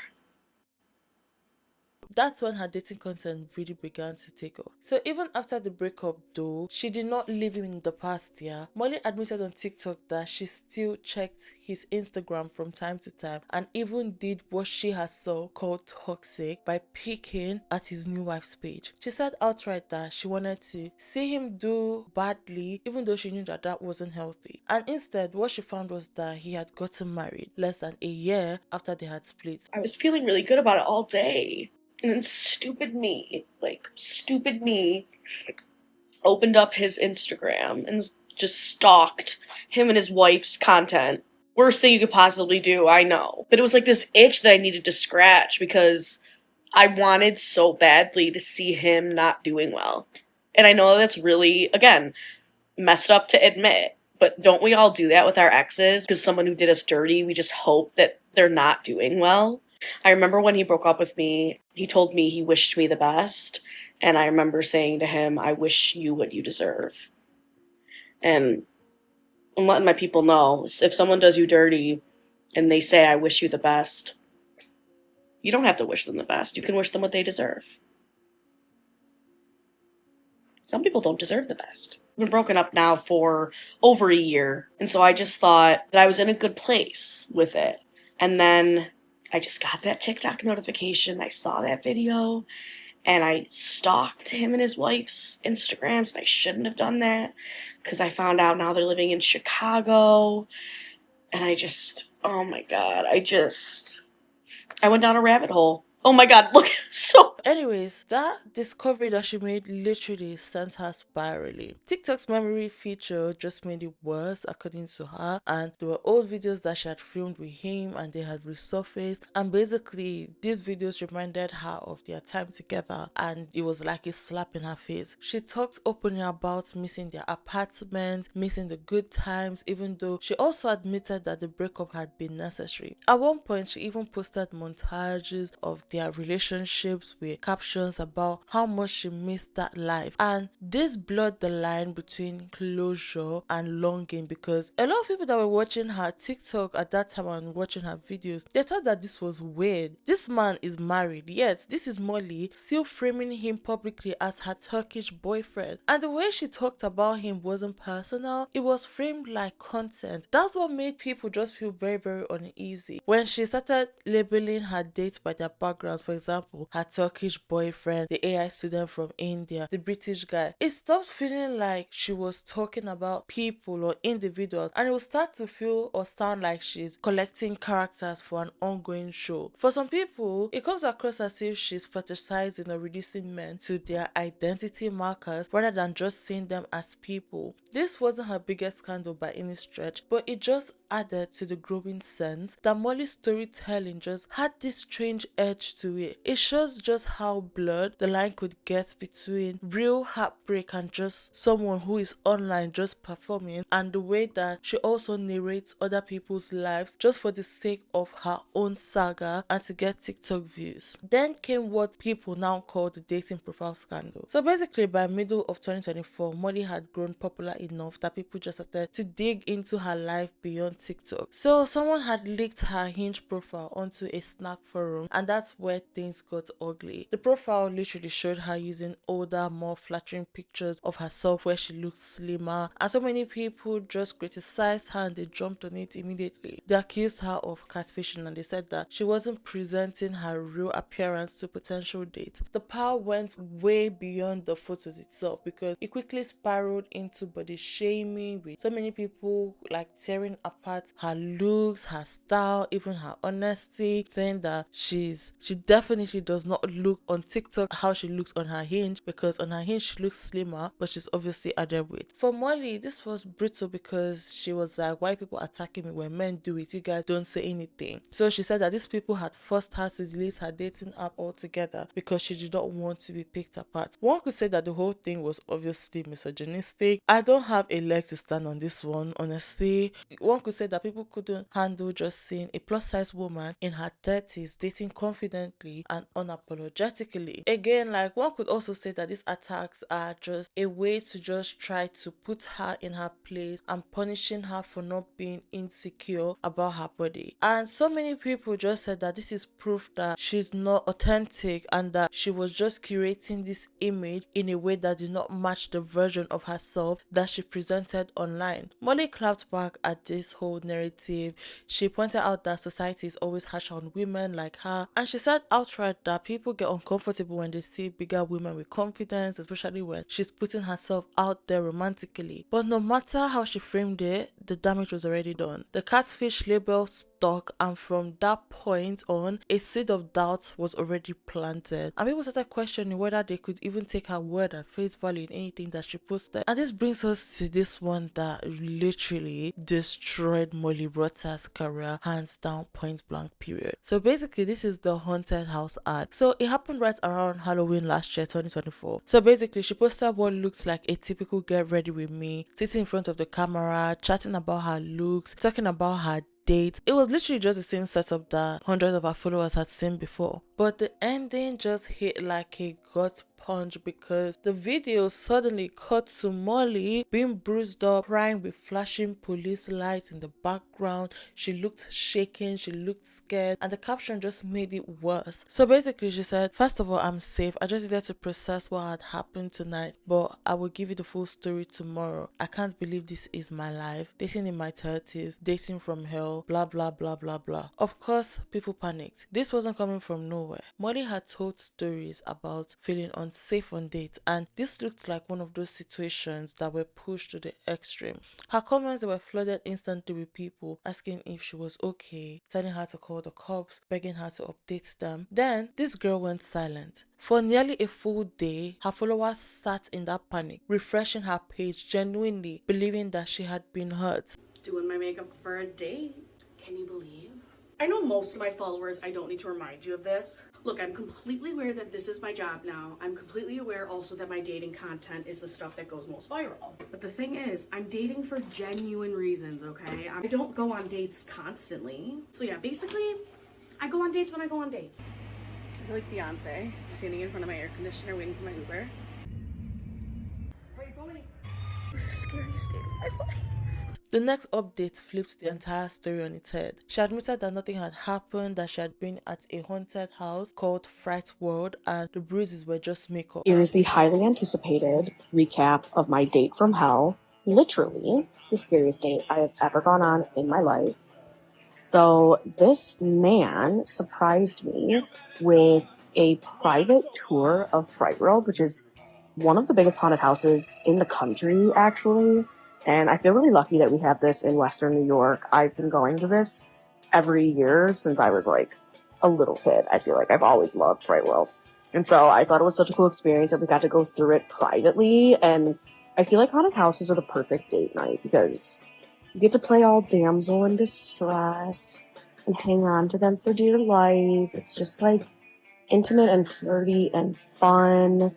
And just the adrenaline rush you get from being scared out of your mind the entire time. Like, I just had an absolute blast. And then my zombie boyfriend, he took me to get my makeup done by their makeup artist. And I got to match him with the zombie attire. So we were a cute little undead couple. Sorry to scare you. And the whole thing was just a fucking Halloween ad. Who approved this? Who approved this? So basically, in her caption, she said, "You may have already guessed, my date actually happened in hell at Fright World." And honestly, that was the reveal. The backlash was swift. People were livid. It wasn't just that they felt tricked, it was that she had implied that she had been attacked on a date. So many people said that she had deliberately leaned into the imagery of domestic violence to bait them into watching. And the timing couldn't have been worse, because October is Domestic Violence Awareness Month. And for a creator who built her whole brand around dating men and the risk that comes with dating men, it felt especially cruel. Her apologies, of course, they did not land. In the first one, she tried to say that it wasn't her intention, that she never meant to reference DV, and that she took the videos down so that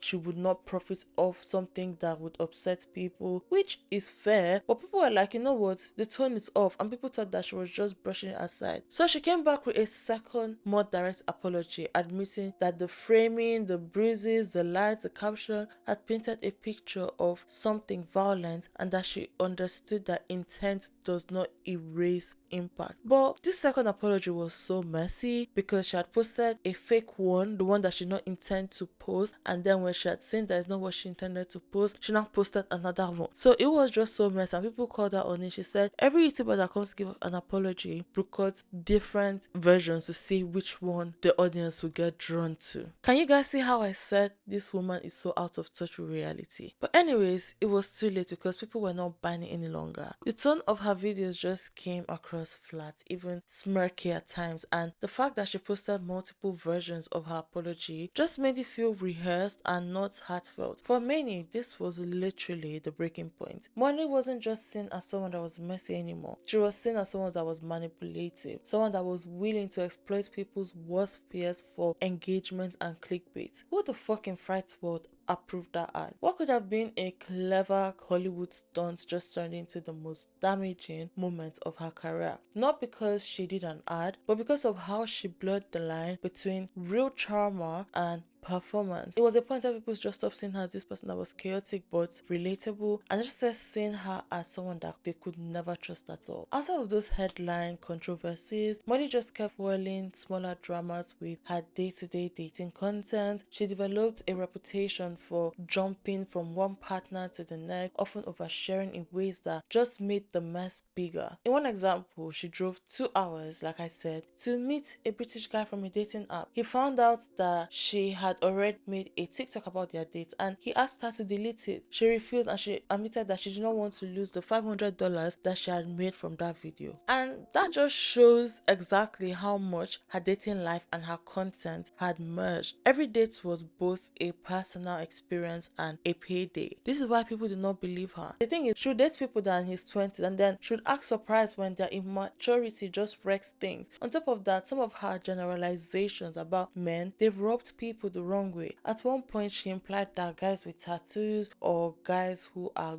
goth or who have this goth style were more likely to be abusive. And obviously, this sparked a huge backlash because they're like, you're being prejudiced right now. By late 2024, Molly wasn't just having bad dates, she was the internet's running joke. She was the woman who turned every love life mishap into a full-blown public disaster. And while that kept her name circulating, it only meant that she was losing the sympathy that first got her popular. Now, let's speak about her drama and backlash, because, you know, it's like all this we're speaking is like backlash, but yo, let's get straight into this backlash, because every time Molly stirs a pot, her audience will pull away a little more. You could literally see the shift happening in real time. After the infamous tax date fiasco, instead of people just backing her, TikTok laughed at her. The top comments were not comforting. They were mocking her for being over eager and dragging her for oversharing. That was the first clue. She wasn't being seen as a lovable mess anymore, because to many people she was just creating her own chaos. Even the Independent, the newspaper or the publication, they picked it up. They pointed out how she was being called desperate and unhinged in comment sections, and that string never really left her. And the more she doubled down, the more the backlash built. The haunted house stunt was just the turning point, and it was a thing where people were like, you know what, I'm tired of you. That video where she staged herself just bruised after a scary day didn't just get people mad, it literally went everywhere. So many videos on Molly. If you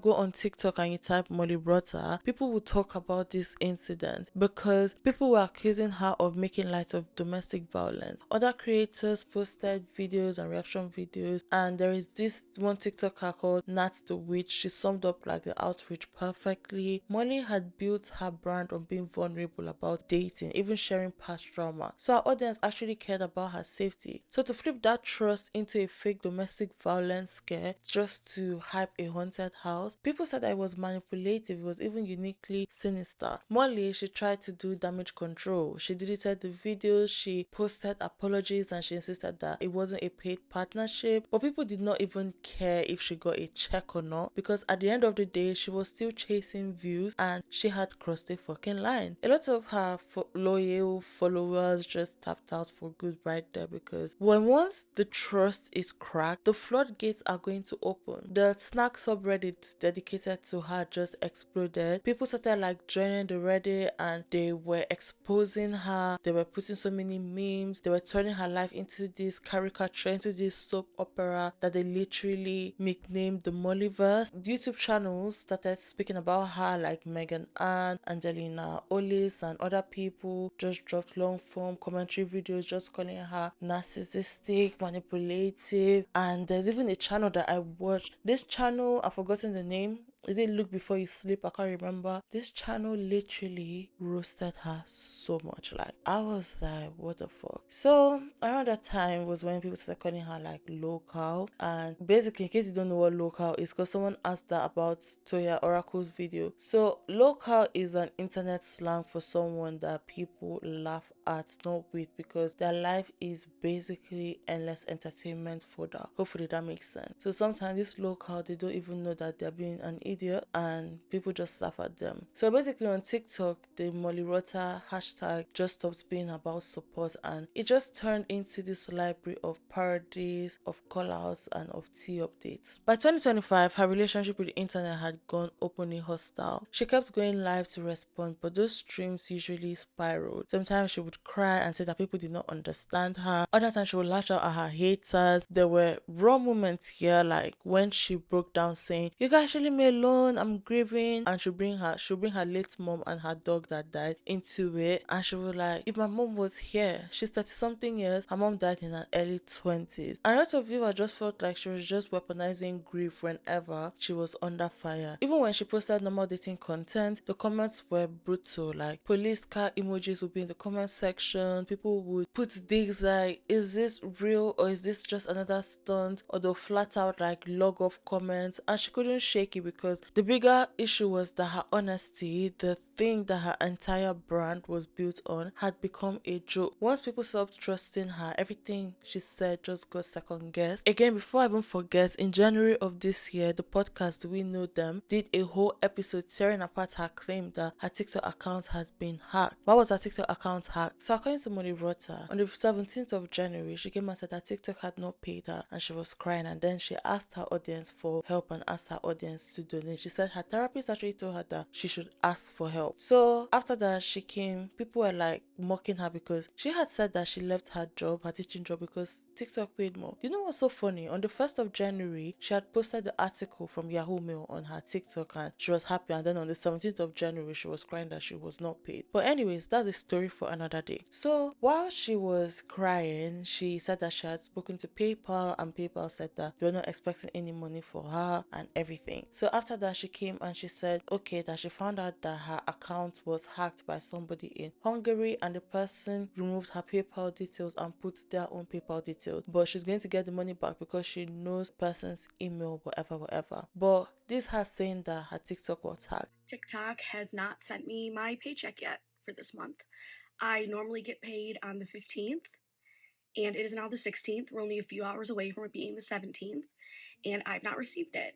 And normally, I'll get a notification sometime earlier in the morning on the 15th from TikTok that they've sent the pay, and then I get it at PayPal sometime that day. It varies, like sometimes I get it quickly, sometimes it's not till late in the evening that day, but I've always, ever since I've been monetizing on TikTok, I've always gotten my pay on the 15th of the month, and it is now almost the 17th, and I still haven't received it.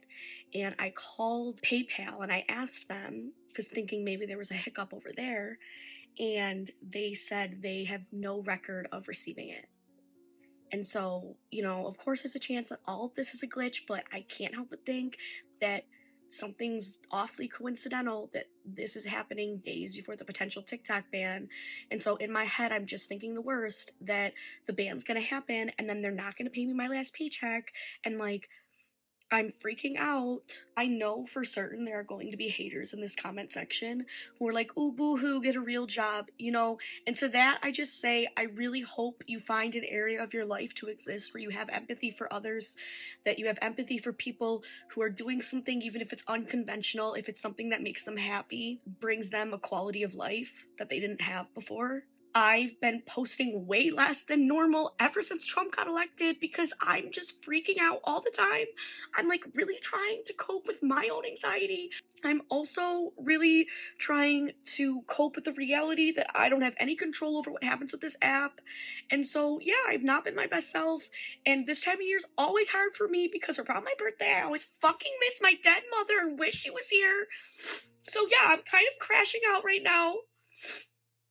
And I was just on the phone with my therapist, and he told me that it's okay if I ask for help. So, here's me shamelessly asking for help. I've done this before online, and I'm doing it again. Even if you can't help me monetarily, if you want to share this video, because I'm curious if other creators have also not received this week's pay. I just love this community that I've built, and so even just like a kind message would mean the world to me. And my heart goes out to anyone else who's really struggling right now. I really admire people who are able to put on a brave face during times like this, but I'm just not one of those people. I'm too sensitive of a patootie, so... Anyways, I love you guys. And then she came back again and said that she's no longer in the partner program because TikTok had taken her off the partner program. And she was like, she didn't do anything that TikTok would take her out of the partner program. And she had appealed it and it did not work out. And people were like, this girl is lying. I actually do have a little Molly Rutter theory. She came online saying that she wasn't paid by TikTok, right? And then a few days later, she started asking for money. And this was when we thought TikTok was being banned. She starts asking for money, help, whatever you want to call it. And then a few days later, she comes online and she says that she had been hacked by somebody in Turkey. A few more days later, she says that she was disqualified from the creator fund and she was deleting the app. People started coming online and referencing how PayPal does not exist in Turkey, and that was part of the scheme, that she said that somebody in Turkey had been PayPaling her earnings to their account. So that's not possible. And then somebody started looking into her YouTube channel, and she had referenced in the past before that she had like some sort of love interest in Turkey. Maybe that's not the truth either, but I think she just picked a country, right? She just picked one. And I think because she relies completely on TikTok income, and TikTok income is very unstable. So I think it was a cash grab for the end of TikTok just in case something happens. But then TikTok didn't end. So then upon return, she got kicked out of the creator earnings fund because I think they saw the lies. She may have been reported, I don't know, but TikTok, I don't think they let you like scam people, and I think you can get in trouble for doing these things. So that's what I think happened. I think she wanted one final cash grab, and this is bold. I may be completely wrong, okay? This is just a theory, but I think she wanted a final cash grab, thought the app was going away, received probably both sets of earnings, because why would she say Turkey? It was probably completely fabricated. Wanted to receive a little bit of maybe like an insurance policy so that she can continue to live off of this.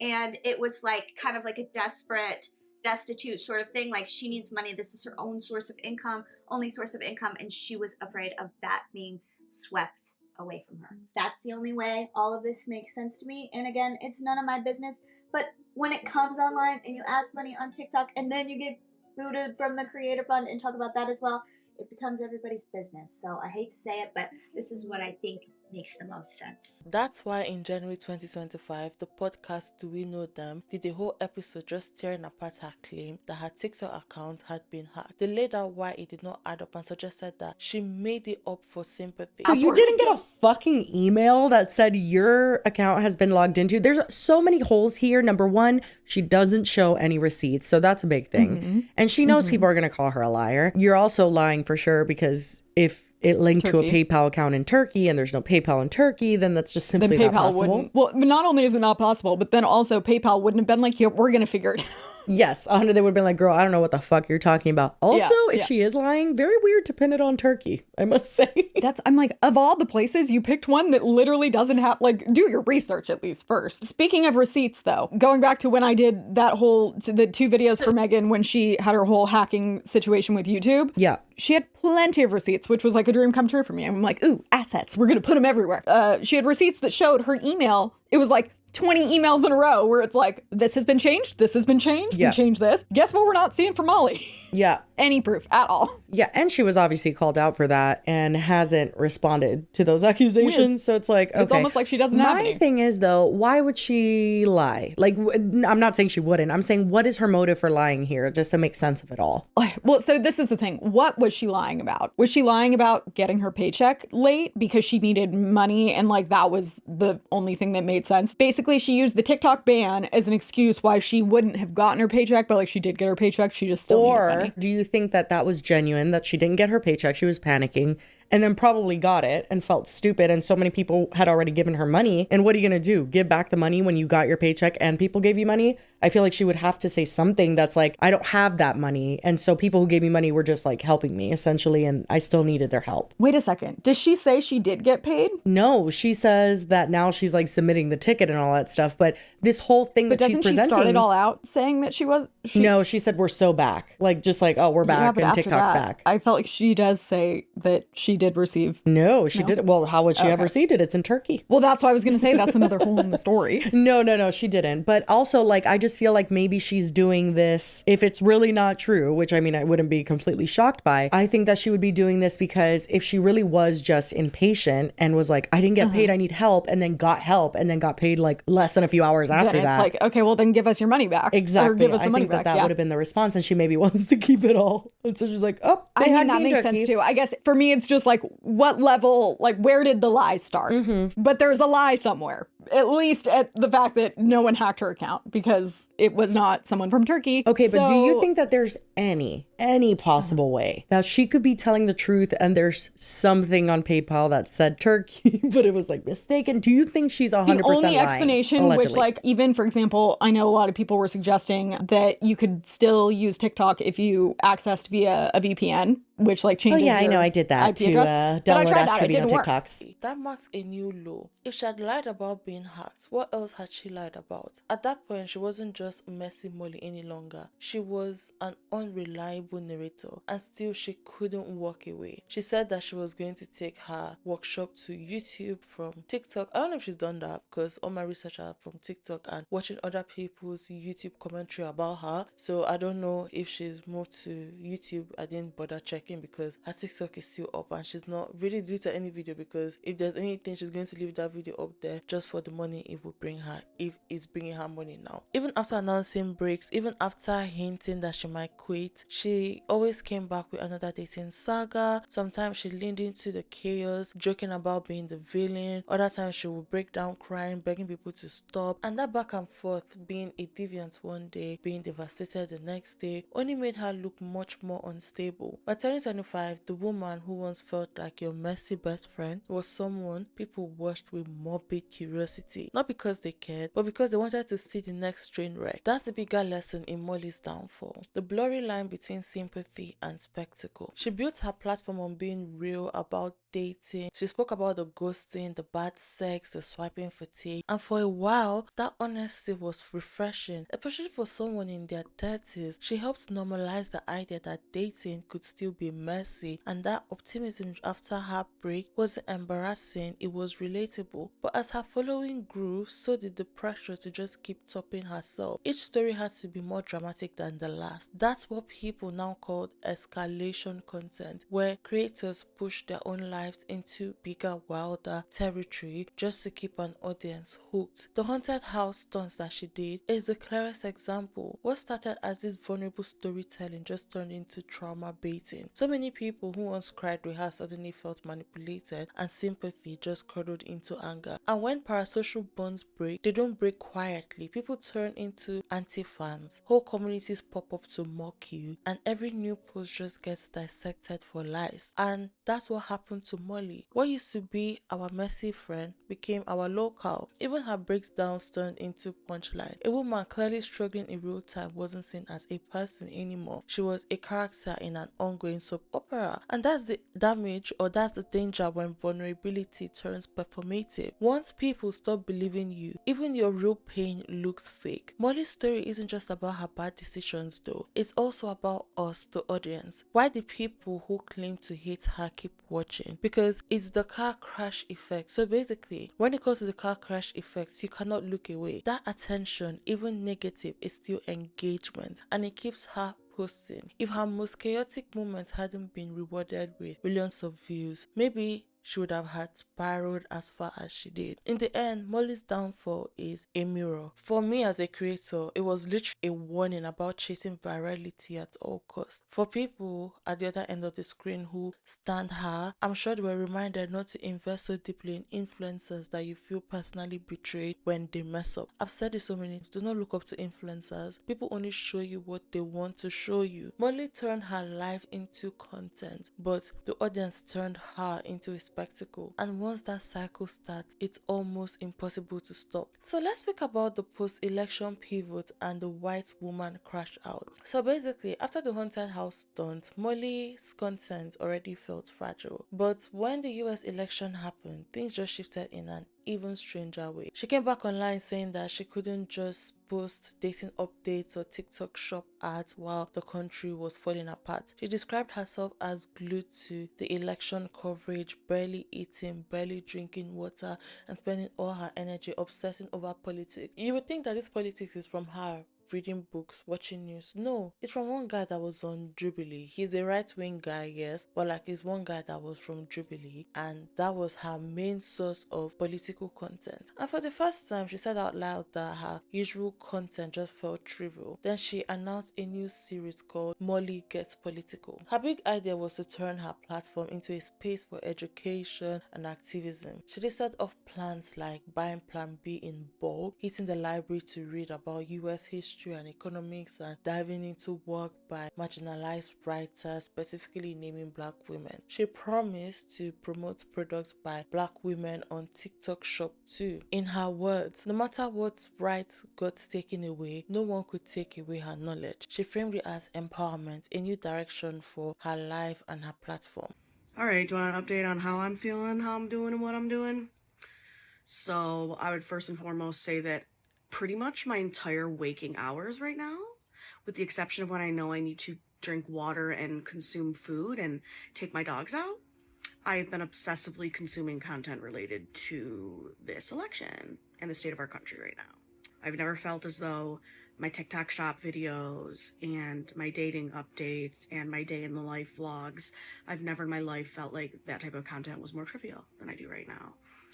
And I've also never felt more of a desire to not post that kind of content and to instead focus on the reality of the country that I'm currently living in. And the fact of the matter is,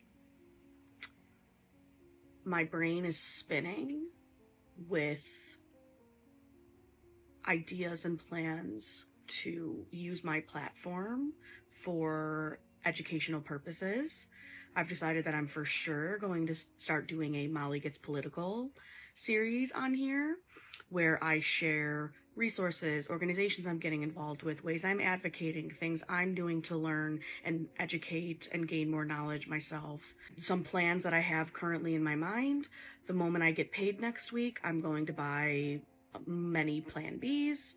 Also, next week I'm planning to go to my local library. I'm going to check out books so that I can learn more about the real history behind the United States of America. I'm going to read more books about how our government works and is run. I want to learn a lot more about economics. I also want to consume literature that's written by marginalized groups. I'm specifically thinking in my head Black women. I'm also thinking about Black women in terms of consumer items that I promote on my TikTok. These are just things that are spinning around in my head that I know I'm personally going to do to take action, because the biggest thing in my mind that I'm trying to do is focus on what I can control. And I feel pretty empowered knowing that I can control new information and knowledge. And I know that no matter what happens in the state of this country, no matter what rights are taken away from me, no one can take away my knowledge. And so I'm really, really trying to focus on that because that makes me feel powerful. My whole world has shifted. My perspective is completely different than it was a few days ago. The direction I want to take my platform is very different than it was a few days ago. As dark as this time is, I'm really looking forward to this new direction for me personally and professionally.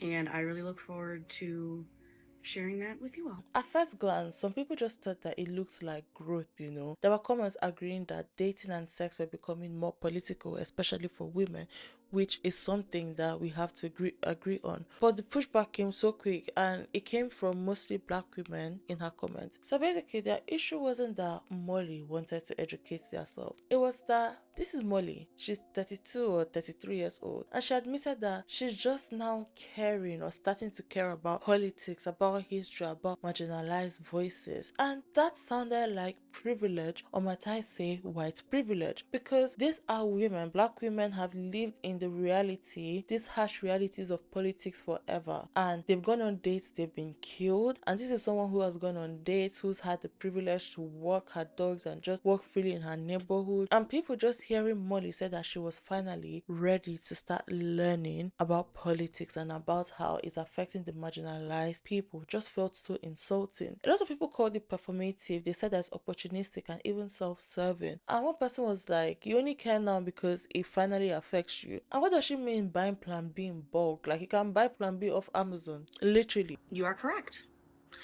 You are absolutely correct. I have never up until now posted a political video, and that will now be permanently changing.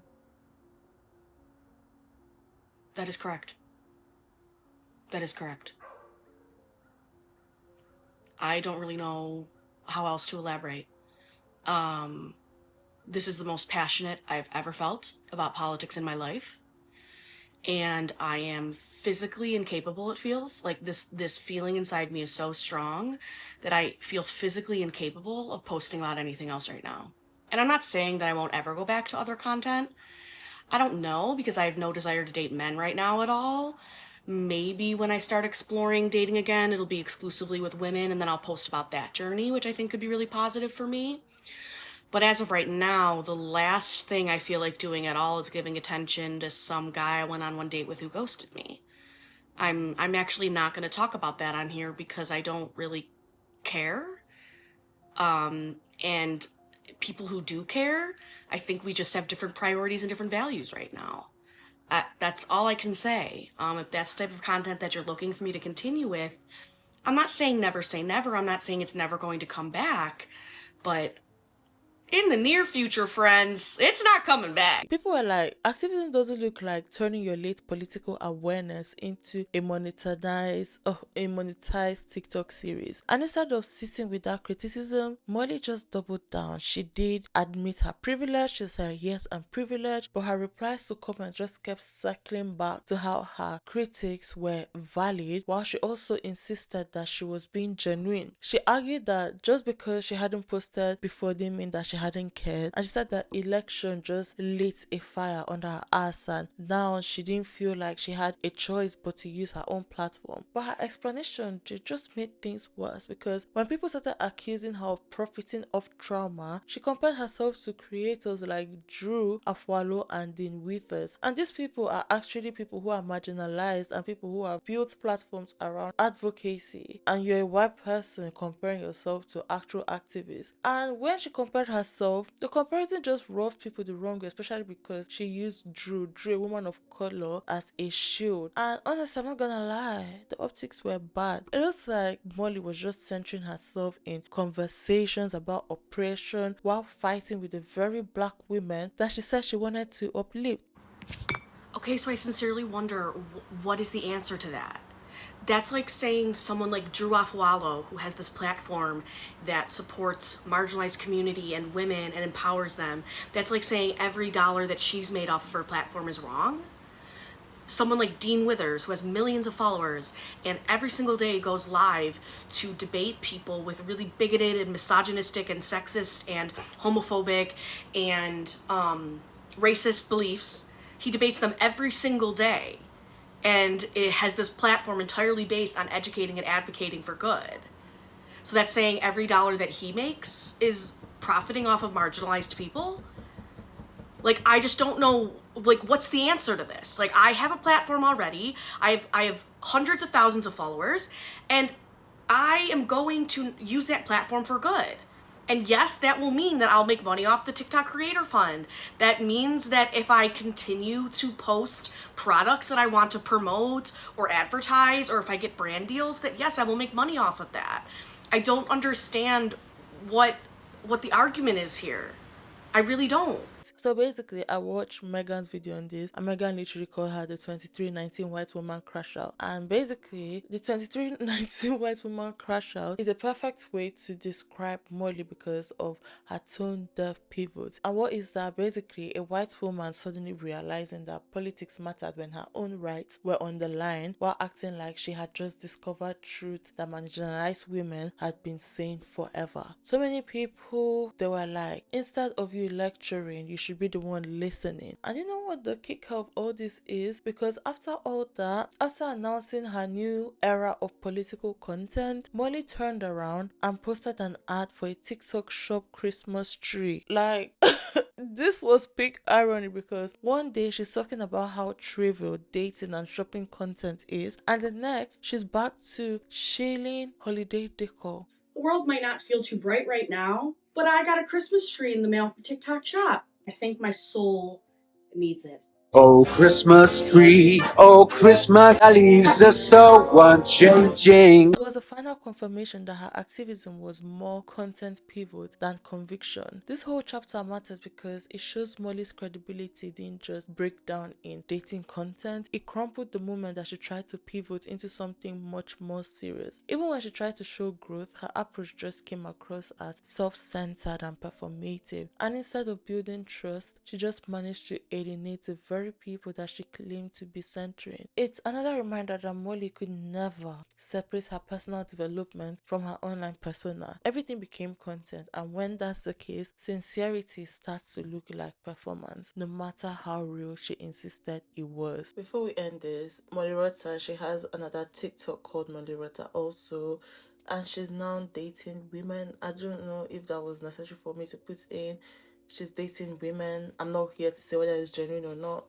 At the end of the day, I used to date men first. Like, literally, I had a very intense relationship with a guy before I found myself, and I was like, you know what? I love women, and I started dating women.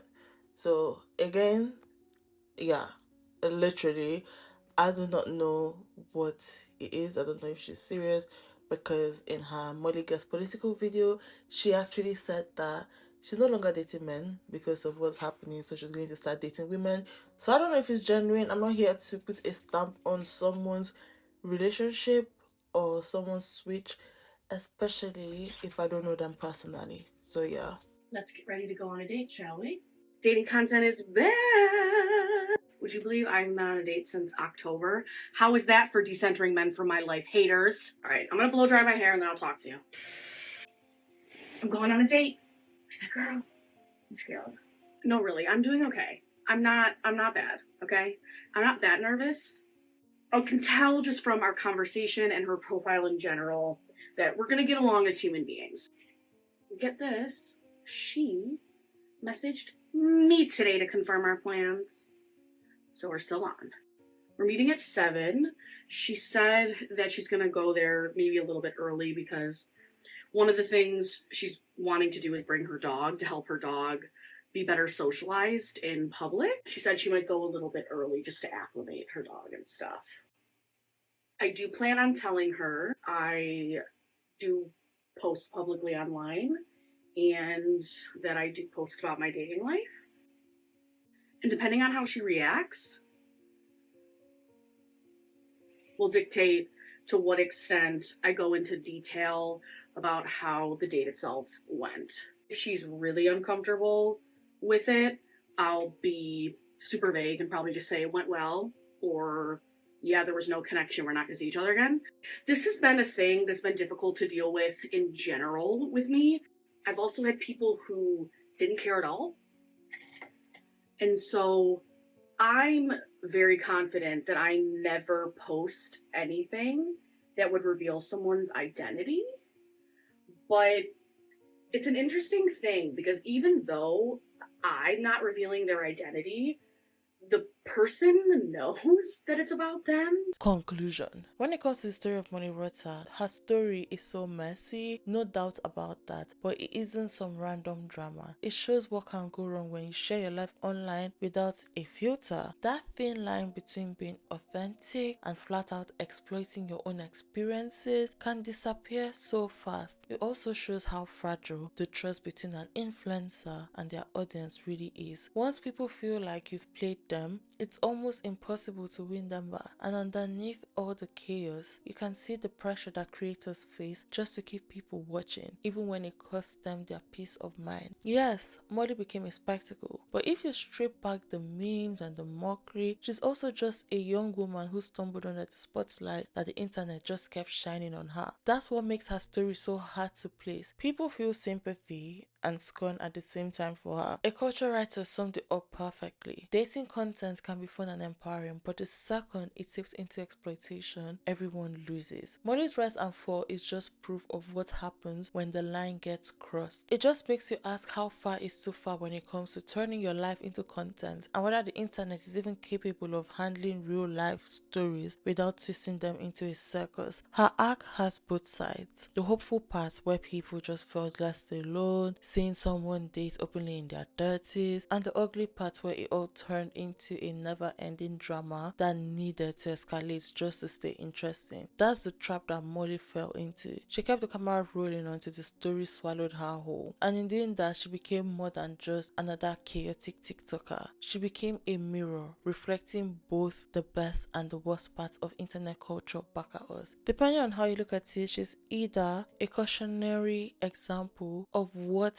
happens when the internet breaks you, or a cautionary example of what happens when you learn too hard or when you lean too hard into the chaos yourself. The truth is probably both. And guys, that brings us to the end of this video. Thank you so much for sticking by me. I really do love and appreciate it. If you reach the point, put this emoji. You know this emoji, I don't know what it's called. Put this emoji, okay? Like this cute emoji. Put it, and thank you guys so much. So guys, this is I think it's my 4th time recording this. So basically, I wrote this script since I think like 7 months ago, but I did not get around to recording it. And then I wrote this script. I wrote for Estee and also wrote for Kelly Stamps like around the same time. I'm sorry, Esther's is not going to come out. Esther is not going to come out, but this one, Kelly Sam, is going to come out. So I wrote for Esther. I recorded Esther's video. I just did not connect with it. That's one thing. If I don't connect with something, I'm not going to post it out. But anyways, I recorded Esther.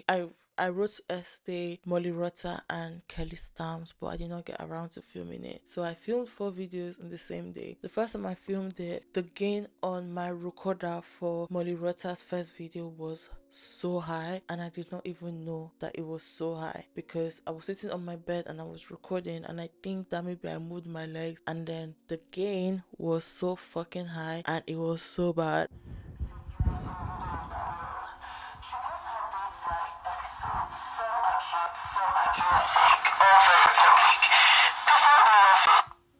Why does the audio sound like that?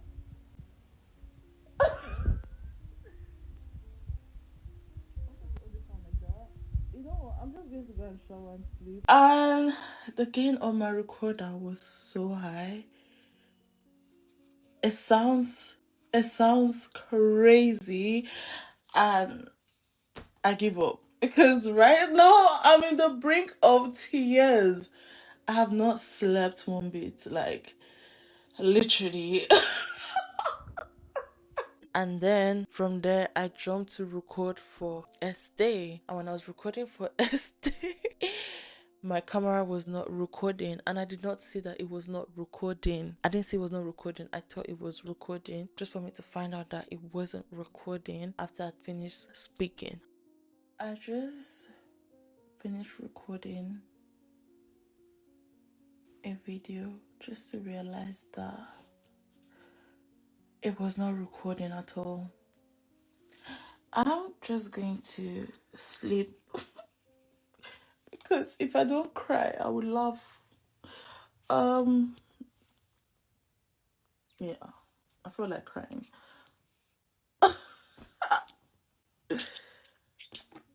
Oh, Lord of mercy. I'm just going to sleep because a video might not come out this weekend. I am so bravadolicious, if that's even a word. Like, what the fuck? I literally just realized that the video was not recording. And why does the audio sound like this? Okay, as I finished speaking, I found out that it was not recording. So I recorded for Estee again the next day, and Molly Rutter, and I didn't like it. The sun was on and off, on and off, on and off, because we are going to fall. And I recorded again, and I was about to edit today, and I was like, yeah, I don't like it. And this is me recording again 2 days or 3 days to when I'm meant to post the video. So yeah, please you guys should kindly like, share and subscribe to this video if you care. And I'm about to record for Kelly Stamps before having my night shower and sleep. I think it's already like past midnight or 1 a.m. or so, but I appreciate every share you guys give to this video. But thank you guys so much, and see you in my next video.